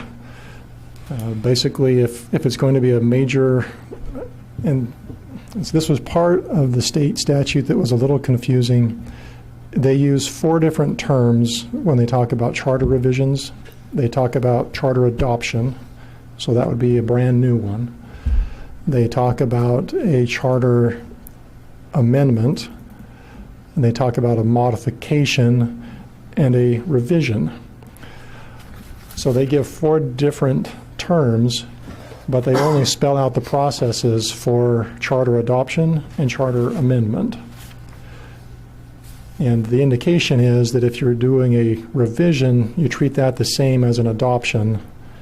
There's really no indication if you're doing a modification, what it means to do a modification. And so just to be safe, it's best to treat that as if you're doing a revision, which is the same as an adoption. But the council can do an amendment, and essentially you would go through, if you want to initiate it, you outline the changes that you as a council think would be appropriate. You would adopt an ordinance, which means you have to have a public hearing on the ordinance, invite public comment on it, and when it goes to a vote, and it would have to go to a vote ultimately, that each individual subject would be a different question on the ballot. You can't do a lump sum revision on one question. The revision does not require a charter commission. I believe in the reading of the statute, it would. A revision requires a charter commission. But an amendment does not. Again, it's because of the way the state statute is written, there's ambiguities there. And so it's probably safe to say what you've been discussing or what's been thrown out is probably treated as an amendment, and that would not require a charter commission. The last charter commission was all lumped together, and it was just yes or no to accept all the changes that they wanted to make. Probably, based on this, was done wrong. I can't speak to that. I don't blame you. But it was. What, Jane, you remember? It was a charter based on, it does not like me, and based on legal opinion, it was a petition, right? It was petitioned to make it zero-based budgeting. That's where it And said. that went to the attorney, and the attorney said that changes the charter so much that it would need to have a charter commission. And so they had a charter commission, which they looked at all, and they voted on the members, and they looked at the whole charter. And then it was adopted up or down. Since we've had the new charter, we've also had amendments done. They were, I believe, when Blease was here. We did some tweaking because there were some things that were not in line. One of them, I believe it was, when we have our organizational meeting in January, there was a confusion, and so we had an amendment. We had a few of these little tiny amendments, maybe 2 years after the charter or 1 year after the new charter was adopted. Okay. And we voted on individually Okay. in a November election. Okay.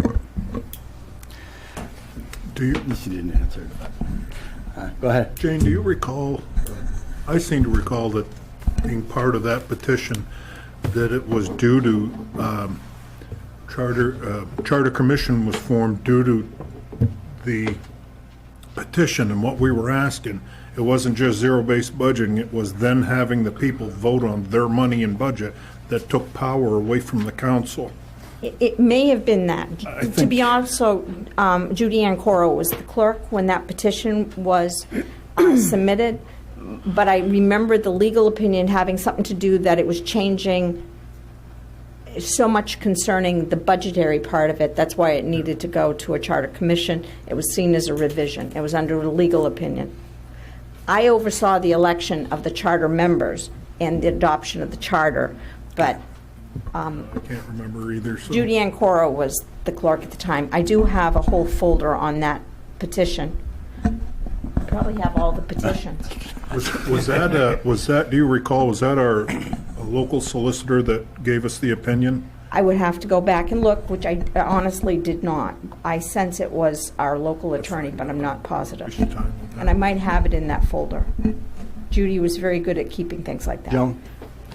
I remember, because we sat in the audience and for every meeting that they had, and there was things added as well. There was the public input, there was the paying your taxes, there were several different things that were put into the charter that weren't there before, besides the zero-based budgeting and things like that. And I remember that the Charter Commission talked about, do we put these out individually, or do we have the charter voted on as a whole? And I think it didn't matter. I think you could do it either way. And they felt that it was better to do it. It was going to be less confusing to do it as a total package, yes or no on the entire new charter, rather than take each individual one and vote on them. Once you go to a revision, you open up the whole charter. When you go Right, to a and you look at the revision whole and a thing. charter commission, you're opening it all up. Right. And if the amendments don't take power away from the council or administration or whatever, they can be just amendments, and those can be put forth to the voters, and they can be voted, they have to be, as far as I know, voted on individually. Well, I guess I would ask for legal opinion then, Dennis. I would like to know if we, what it would be for the council to go back to the way we used to go through the budget. And that was look at the expense and the income together to alleviate the confusion that I think we're under right now. To start the budget, currently we start the budget process November, get done by November. Yep. And we have 6 to 7 weeks to decide. And we can't even look at the revenue budget. I'd like it to go back to when it used to be you didn't have to make up your expense budget, your decision on your expense budget, until sometime in March. I can't remember the exact date, but, and then you could look at the expense budget and the revenue budget at the same time. And would that moving it from what it is now to what it used to be, just that one act, would that be a revision, whatever those four things were? Right. And could we ask an attorney? And if there's any other issues that the council would like to have on it, because another issue would be, once the budget is made, the expense budget made, the sitting council ought to have the ability to either increase it or decrease it as they so see fit. Right now, it says we can't increase it. I don't understand that. If we want to increase the budget line, I don't know why we can't. So there's two separate questions there. Two separate things that I'd like to have figured out, revision or whatever those things are. And if any of the other councilors have anything over the next couple council meetings, bring them up, and we'll run it through everything we're going to do here is going to require an attorney's opinion, isn't that right? I mean, if I'm understanding what we're saying.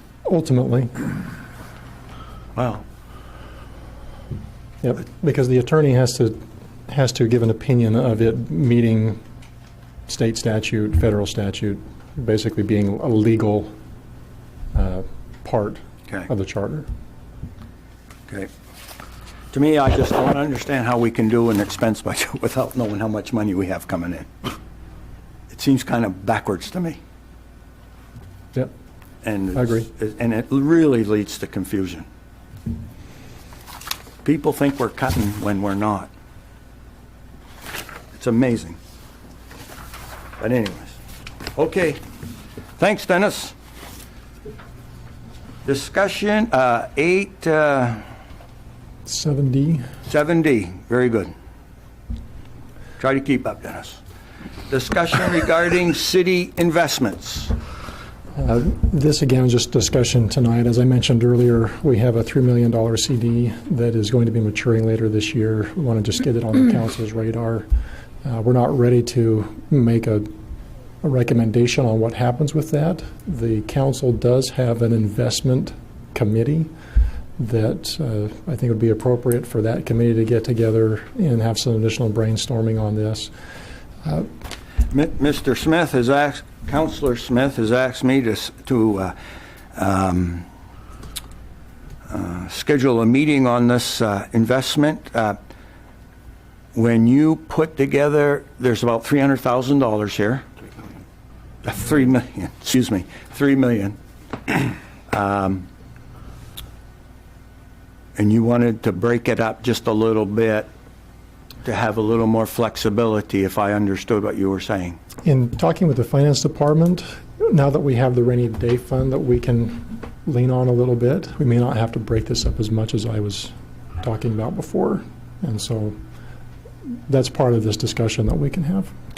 When you and the financial department get a game plan on your concept of what to do with these funds, could you set up a meeting with Jody, and Jody will pass it to the rest of us so we can go over it? Is that how you wanted to do it? Yeah, yes. And I just want to point out, because there was some, don't want to get in what we were talking about earlier, but the purpose of this meeting would be an open meeting, and it would be as any of the committees would be a recommendation to come to the council for final decision, just to clarify for the people out there that we're not going to make a decision at that meeting. That's correct.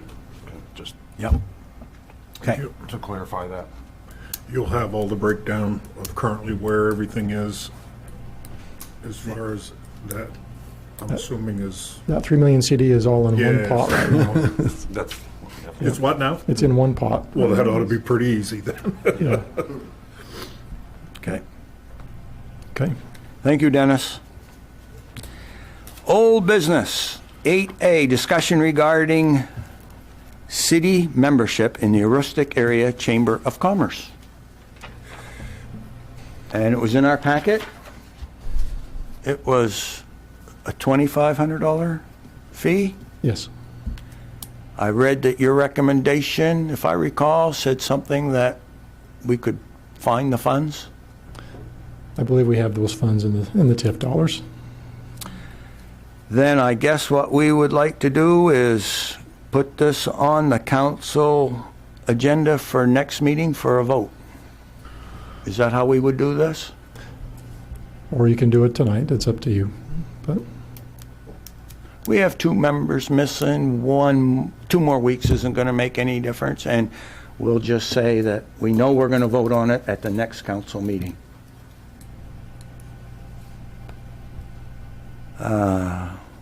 I think it's a good idea that we join. I don't know why it was ever taken off our expense line, but that was done years ago. Don't want to get blamed for that one. Go ahead, Doug. I'm just wondering, Mayor, if we could have something attached to this that would also have, going in a business-friendly direction, what else are we going to do? Joining the chamber is just one little tiny part. I'd like to see some commitments from the council as, what are we going to do? We're going to let the ship stay adrift the way it is? Are we going to tackle it and do something to enhance the business climate? It's not going to come on its own. We all know that. That's kind of what I'm thinking. If something could be attached, if not, maybe that's something separate, workshop, whatever. Okay. We'll have at the next council meeting an item to vote on whether or not the city of Caribou should join the Chamber of Commerce. And then we'll address another issue about what are we going to do for businesses. Is that right? Yeah, I just would like to see us in something tying us into a plan of moving forward. We've got to do something. Okay. Yep. Perfect. And I guess I would say that we are doing quite a bit. Christina does a lot, and so some of that is maybe more coming in and having her share. These are some of the things we are already doing, and what else do we want to bring into that process? And I agree, but I also, for one, I look around to see who's opening up a business. I appreciate all our businesses, and we need them. We need to grow that base. And as the gentleman stood here and chastised the council, we've been doing the we'll be a bedroom community philosophy for 20 years, and we've failed miserably. We need some business base. We need them folks that hopefully could come here and have a home, have an option to work within the city too. You know, I think it's a paired match. So I'll leave it at that. Thank you. Item 8B, discussion regarding City Council Priorities 2020. We all got it in the packet. I saw nothing wrong with it. I mean, it was all accurate, wasn't it?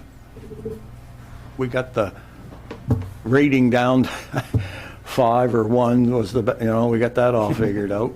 Got through that.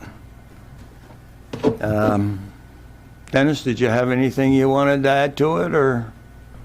As you pointed out, we've discussed it. We've had 2 meetings where we've reviewed all of those and have all the results in, and we anticipate we'll publish this out so the residents can see it and put it on the website. Okay. And we'll move forward.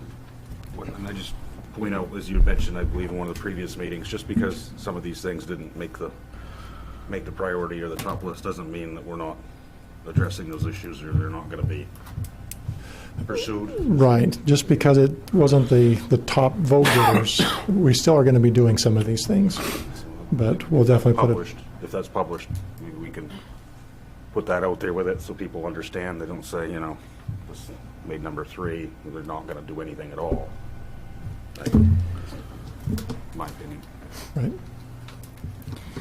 8C, discussion and possible action regarding the sale of tax-acquired property at 142 Lower Linden.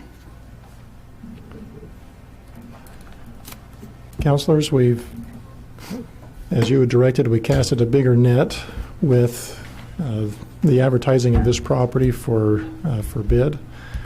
We kept the minimum bid price at $150,000 and published it down in Portland and in Augusta and again around here, and received no bid response. We did have an inquiry after the bid closed to from a local entity that's interested in the property. We told them, well, if you're interested, give us something in writing so we see what, at least what your bid would be. At this point, we've proposed that we follow our typical practice, which is for any tax-acquired property, we advertise it for roughly 35% of the assessed value. In this case, with Lower Linden Street, that's $95,000. And that would cover the city's taxes that are owed, plus the expenses that we've had in the property. It would give us a little bit more that would go into that city property revenue line that we talked about, but also any obligations that are with CUD, we can use those additional funds to help offset costs that the CUD has that are also related to this property. I've received an email over the weekend. Councilor Patrick forwarded to me 3 businesses that are not local. Some of them are not, I guess 2 of the 3 were not even in the state, but they do specialize in basically selling of power plants and large manufacturing businesses that have gone under. They can come in and they look at what is the potential of just moving the whole thing to another place, or looking at the individual components and selling those off individually. The indication that I received, one of them was pretty harsh in that he said this equipment in the steam plant particularly was put in the 1920s. It's museum worthy, was his words. And really, this is probably, in his words again, this is probably more of a scrap project than trying to surplus any of these specific engines or generators. And a second company I spoke with, again, the same thought. They'd be willing to come up and look at it, but it could be just simply a scrap job because of the dated equipment that's already in there. One of the 3 companies, 2 of the companies asked for more specific information about the property, pictures, and I've sent that to them as well as some videos that I took today. And they've indicated they would get back to us as far as providing a bid to work with the city to liquidate this property, essentially. And so right now, I'm waiting to hear back from them.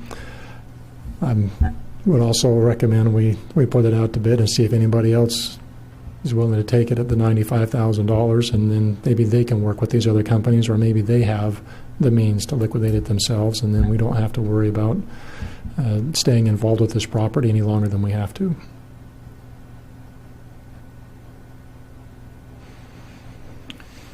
Any questions, comments? Is it something we can discuss in 12, line item 12? Executive session, if you want. Yep. Yes. I could couple that with another item, Okay. please. The only, boy, I just did something on my back. The only thing I would say I'd be concerned, and there's nothing wrong with selling the scrap, but if there's a building left and we own it, we haven't gained much. We just got rid of the good stuff. Another bird's eye. So Right. if we do sell it for scrap, or somebody comes up and says, yeah, this equipment's worth some money, I'll take it. Well, you got to take the whole building too. So I'd only be cautioned there when we're talking to these other companies. Right. One of the companies said specifically they would not buy it as an investment piece. They would work with the city to market it at a guaranteed commission, but they would not buy it. Okay. Thank you, Dennis. Any other questions?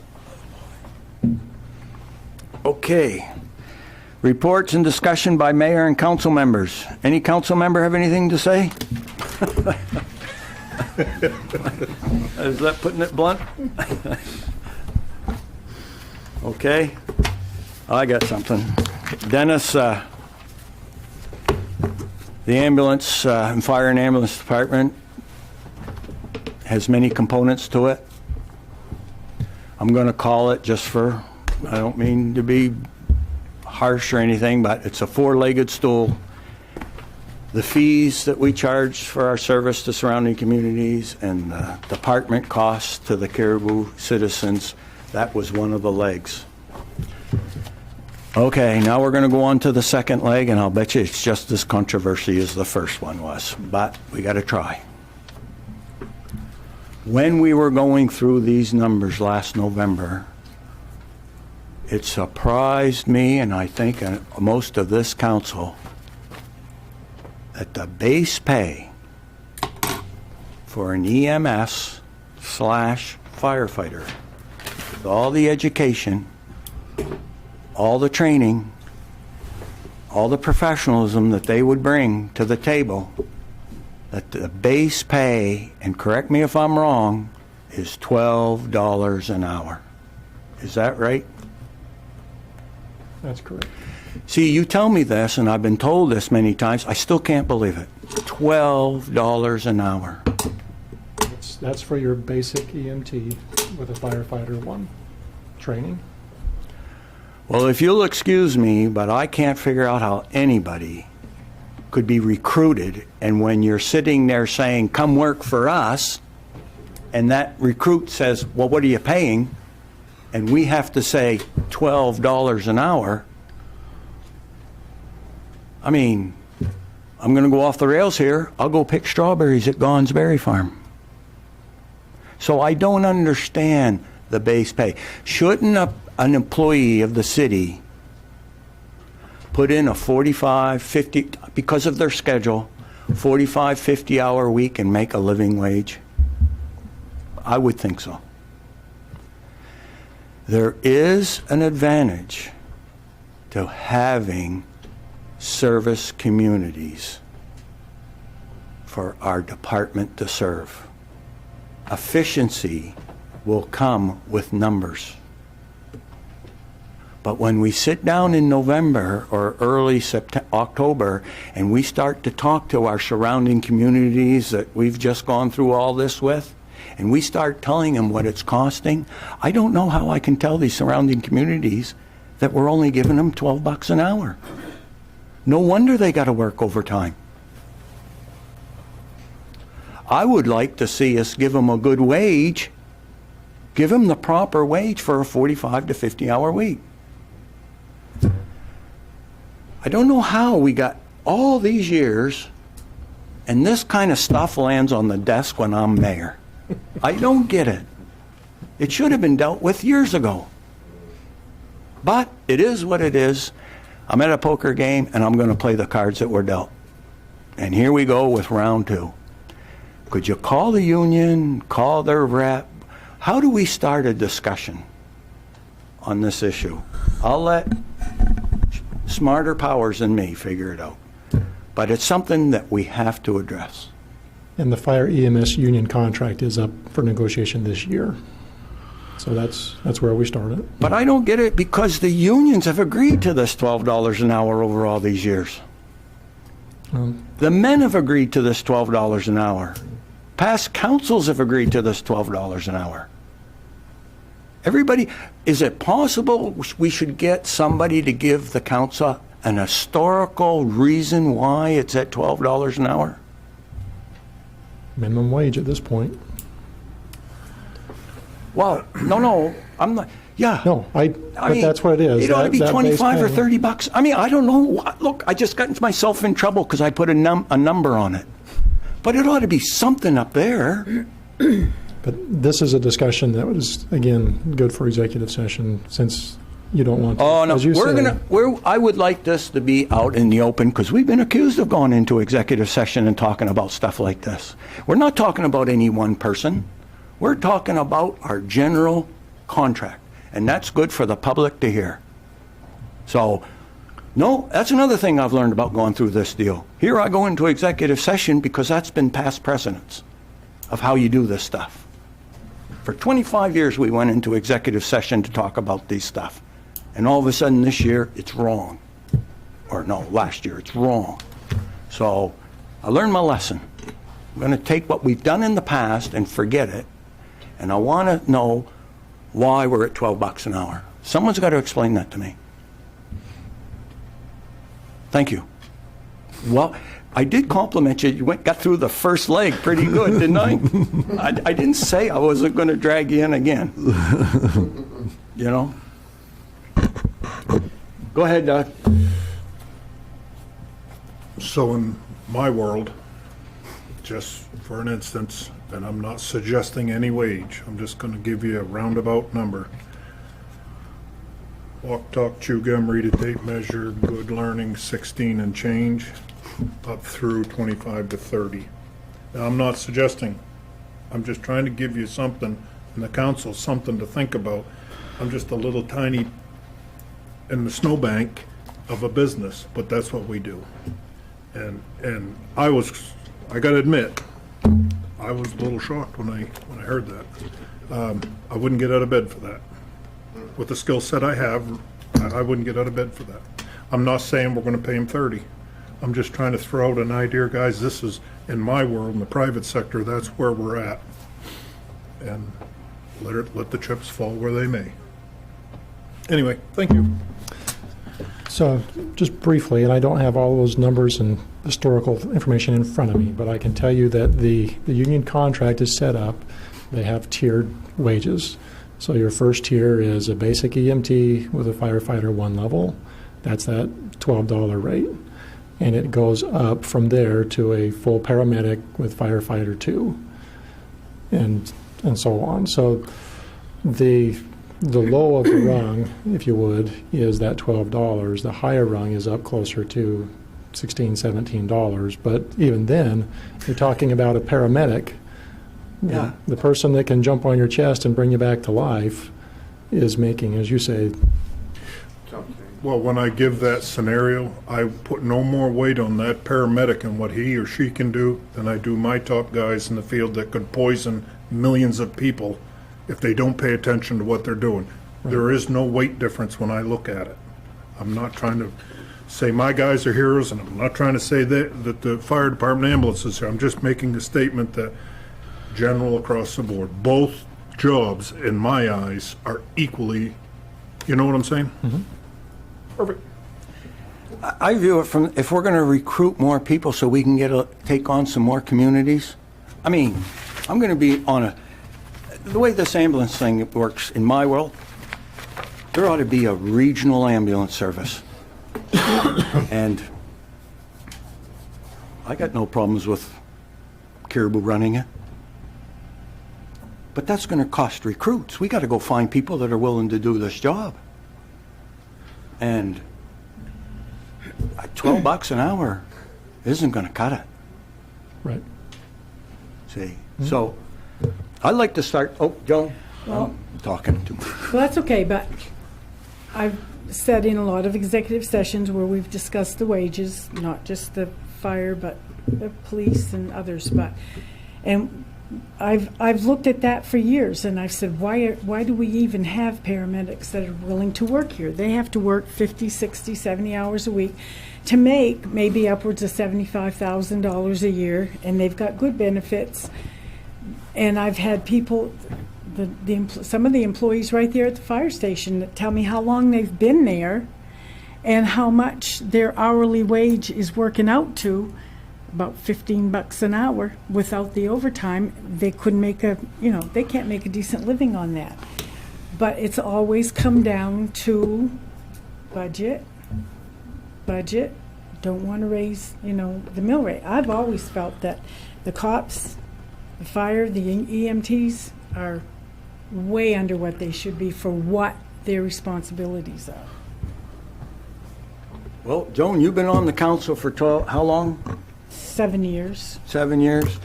How come it wasn't addressed? It was in executive session. We talked about it, but like I said, a lot of it came down to budget. It was budget. Okay. Budget's one thing, but if it is what it is. Well, in the council, this department's going to cost the citizens of Caribou what it cost, and we're not looking at it as trying to be on the backs of the employees.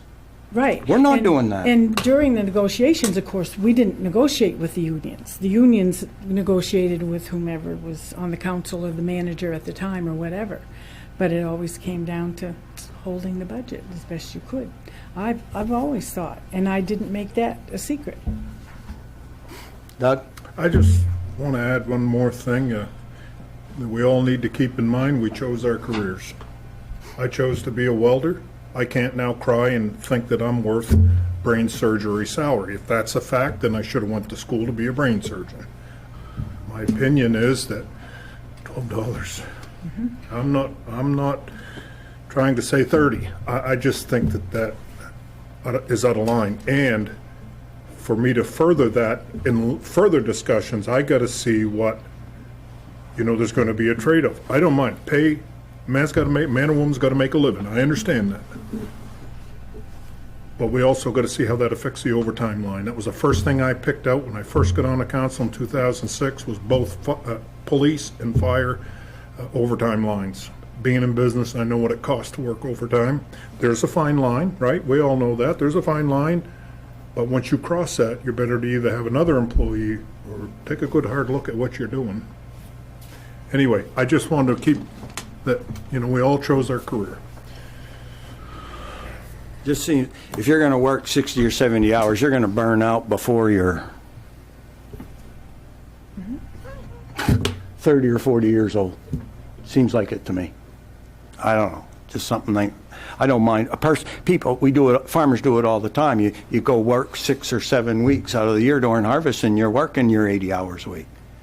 But that's just a short term. It's not constant. So, okay. Well, I'm glad I brought that subject up. City Manager's Report. Dennis, and this is where we're going to talk about the stop sign. I'm sorry to have made you wait, sir. That's okay. This works. Someone says that if you want to, why not run for the city council and just put in your 2 or 3 hours a week or a month? That's what they'll say. And they, yeah, really. Go ahead. So I passed out a hard copy to the councilors, and those that are here can have that, and I'll make sure that this gets into the minutes as well because it didn't make it into the packet. On the back side of this page, near the middle of the page, is an update on the Collins traffic speeds. The police department have been out on Collins Street. They've been staging there. I know at least one ticket that got written was not mine, but I know one that has been up in that area. I'm sure there's been many more. The police department typically would put out speed trailers in the summer season to collect data and get a better idea of what kind of speeds are happening there, but because of the snow on the roads, they didn't do that. I would point out that the Manual on Uniform Traffic Control Devices, or you might hear the acronym MUTCD, is a national standard put out by the feds that indicates when you would use stop signs or pavement markings for different traffic movements or speeds or volumes. And so we haven't done a thorough review of that yet, but in my experience, I can tell you Collins doesn't warrant another stop sign under those standards, but certainly we can continue to provide some policing up there and get some things to slow down. And so at this point, I would recommend we not put another stop sign in there, but just continue to do occasional monitoring like we have been. Okay.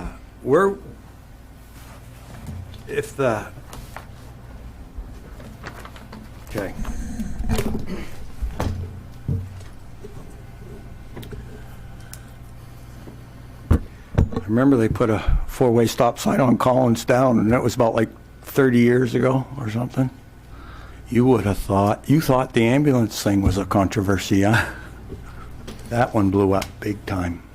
Where was it? Collins and Pioneer. That's a 4-way stop now. But 3-way, well, when they went to put up one stop sign, half of this town was bummed right out, and the other half was mad. I mean, there was a no-win deal. Just some statistical, we've only only, in the last 4 years, we've only had 4 accidents at that intersection. Right, one car you look at yours. 2 of them were failed to yield, 2 of them were stop sign, and 1 was backing up. All of those accidents coming off Prospect, nothing coming down Collins. They were positive, Going up. going up. So, 4 accidents over 4 years. Just keep that in mind. Yeah, but going up Collins right there, on Prospect, out that little hill's right there, you can't see around that corner. And that's why people get hit. I end up with 1 car in my yard last year. Yeah, we only had one, we've had 1 accident per year in the last 4 years. Well, can we get a yield sign put right there or some sort? Or do I need to get a petition to have people sign it? Well, how about we try, you're doing the policing. Correct.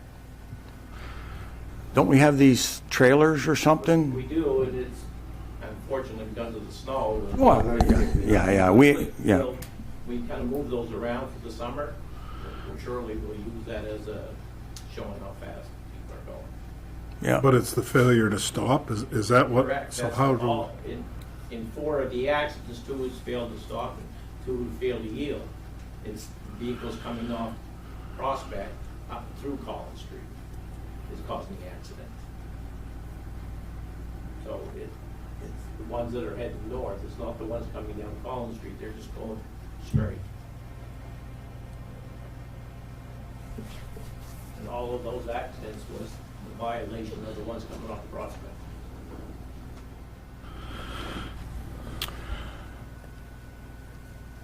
This is a tough one.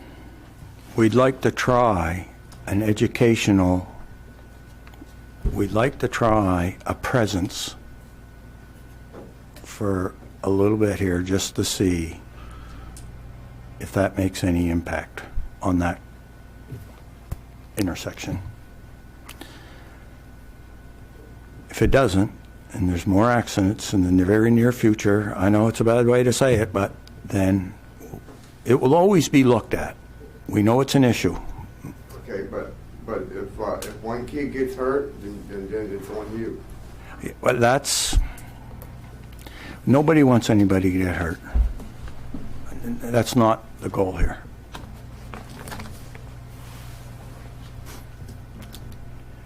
Just because it doesn't meet. But here we go. If we put a stop sign there, there's going to be a lot of angry people that says, why did you do that? Because they shouldn't be flying down the road. I understand. No. Okay. I'll gather up a petition, if that'll work. I'm sorry. Nothing to be sorry about, sir. You have a concern, and we're going to try to do it through a educational process first. I will say this, and I know people don't like to hear it, government is not made to work fast. Yeah, that's true. It just really isn't. We're not designed that way. You do it in incremental steps. I mean, and you've seen what you've witnessed other issues that everybody wishes they could get solved right off the bat, and it's just not the way the system is designed. We're going to try the signs, and we're going to try the presence, and we're going to just see how that goes. Okay. But please keep us informed. Yeah. Let us know. We're not saying don't come back and I'll give be us here. I'll be here give us a report. Okay. Because I want to know about that fire department and everything, because I'm making 13 years to pay the house. They should make more than me. yeah, absolutely. Thank you. Thank you, buddy. Thank you. Have a great day. Keep good. Mr. Mayor. Did I mention this job doesn't pay that much? Go ahead, Doug. I just want to know if the chief could give us an idea tonight, a little plan for how we can address that to ease the concern. I know he's only one, but he's still a citizen, and he has rights, and I don't blame him. I know what he's saying about the kids. I agree with Mayor. But I'd just like to have a little plan on. That's why we've been doing a study of Okay. speed and traffic. That's usually when we get a complaint, that's the first thing we look at. Okay. Is there obstructions in any of that? If there is snowbanks, when you're coming up Prospect, the snowbanks to the right, coming down is you have to kind of work your way out here. But if you're not stopping, it doesn't matter if it's a snowbank or not. So, And they're supposed to be stopping. correct. And what you actually find is with your intersections, if there's an obstruction, it actually creates more concern and more uneasiness approaching the intersection, so people slow down when they can't see around the corners. If you open it up and people can see everything that's coming, they're less likely to be cautious coming into the intersection. So 2 of the accidents was in September. And the 3 accidents is in the first week in January. Of this year? This year was the first week in last week, 19th is the last one we had. So, Excuse me. Is there any obstructions in the summertime? no, No trees or no. That's why. fences? That's why they were charged with violations. Yeah. Boy, these are the tough ones. They really are. Thank you, Dennis. Thank you, Chief. And I apologize. What was that gentleman's? Harold Schneider. And thank you, Harold. Coming back to the front of the report, just again I'm not going to go through all of these, just want to highlight a couple of them. The events and marketing under economic development. Christina has been working on some videos where she's gone out and interviewed several business owners. I think she's trying to put together 7 videos. And in the weekly Good to Know, she sent out 2 links to those so you could review those. Very professionally done. She does a great job. And the hope is to be able to send some of these out and bolster that, look, this is a great environment for entrepreneurs. People want to start up their businesses, and these are people that are doing it and are being successful here in Caribou. And so it's a great marketing plug that she's working on for us. So I would encourage you to go out and look at those videos. Also, we started the community photo contest where through Facebook people are submitting their photos. It's so far been very popular, and another great way to drive traffic to the Facebook page. And we're getting a lot of traffic from out of the state, even people that have lived here or toured here that love seeing the photography that people are providing. Excuse me. We've already talked about the fire and EMS contracts tonight. The Blight Commission is continuing to meet. We're getting ready to start putting together a draft on the report for the council. We're still waiting for some of the snow to melt off before we finish the blight survey that was started.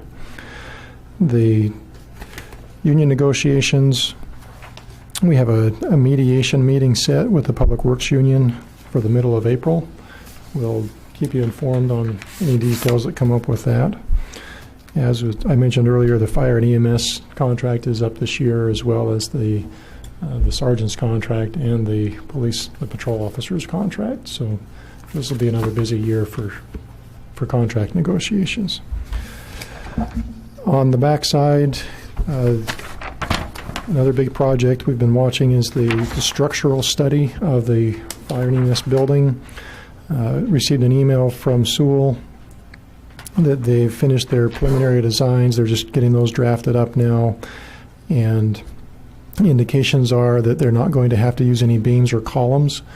They'll just be able to do the reinforcing of the existing structure that's there.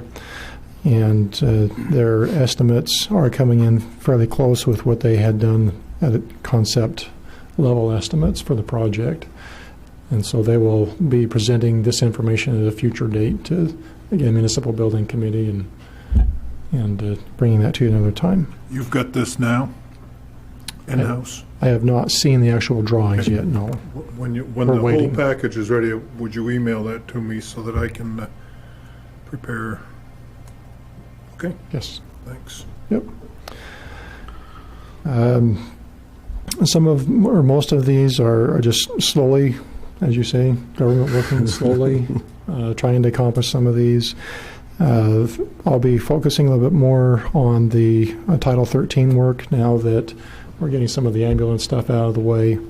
And the planning board is going to be looking at that this Thursday night. So we'll start diving into that more. And as you read through the rest of those, if there's anything you have questions of, feel free to approach me offline. We'll publish that out for people to see. Jody? On the union negotiations, are those all going to be based on a one-year contract again? Is that the? I hope not, because I don't want to have to do it every year. Everything was a one-year contract, so it's probably back to the. Right. Back to the It's beginning. previously, we can't go more than a 3-year contract by state law.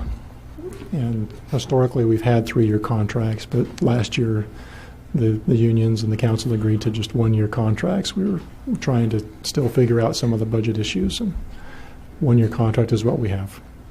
This would probably be the best time to address some of these wage issues. That would be. I would just say that I agree with you, Jody, on that, but I think we should, as a council, get a plan that we all agree on right prior to this discussion tonight. Yep. You? Good. Joan?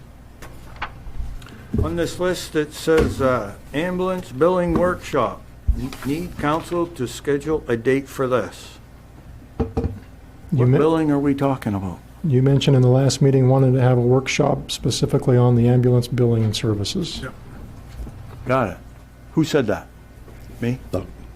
Doug? You wanted to talk about the billing? Yeah, Okay. Just the billing services. we got to understand Oh, okay. that we're not in Oh. the same position we were with our ambulance service, Oh, the okay. ambulance billing. Oh, I get it. That's my thought. Yep, got it. Okay, we'll get one going. Got it. There was one, Anything else for anybody? the RFP. The heck is that? Snow That plowing. was we asked Dennis to work on. Have we, RFP what? on the snow removal plowing, Oh, did we get have we formulated the full RFP yet? No. Okay. Just wondering, because I was going to ask where. Okay. Yep. fair enough. I have that in here. The hope is to get that out mid-May. To us. Hopefully out Because published. you know how it is. Winter comes, we'll be talking in May, and later May it'll snow. Okay, report, number 11, reports by staff and appointed officials. Staff and appointed officials. Hearing none. Chair will entertain a motion. Item number 12, Chair will entertain a motion to go into executive session dealing with a real estate and economic development 405.6.c. So moved. Second. Moved by Hugh, seconded by Doug. Any discussion? All those in favor? Motion carries. Thank you very much, everyone. Have a great evening.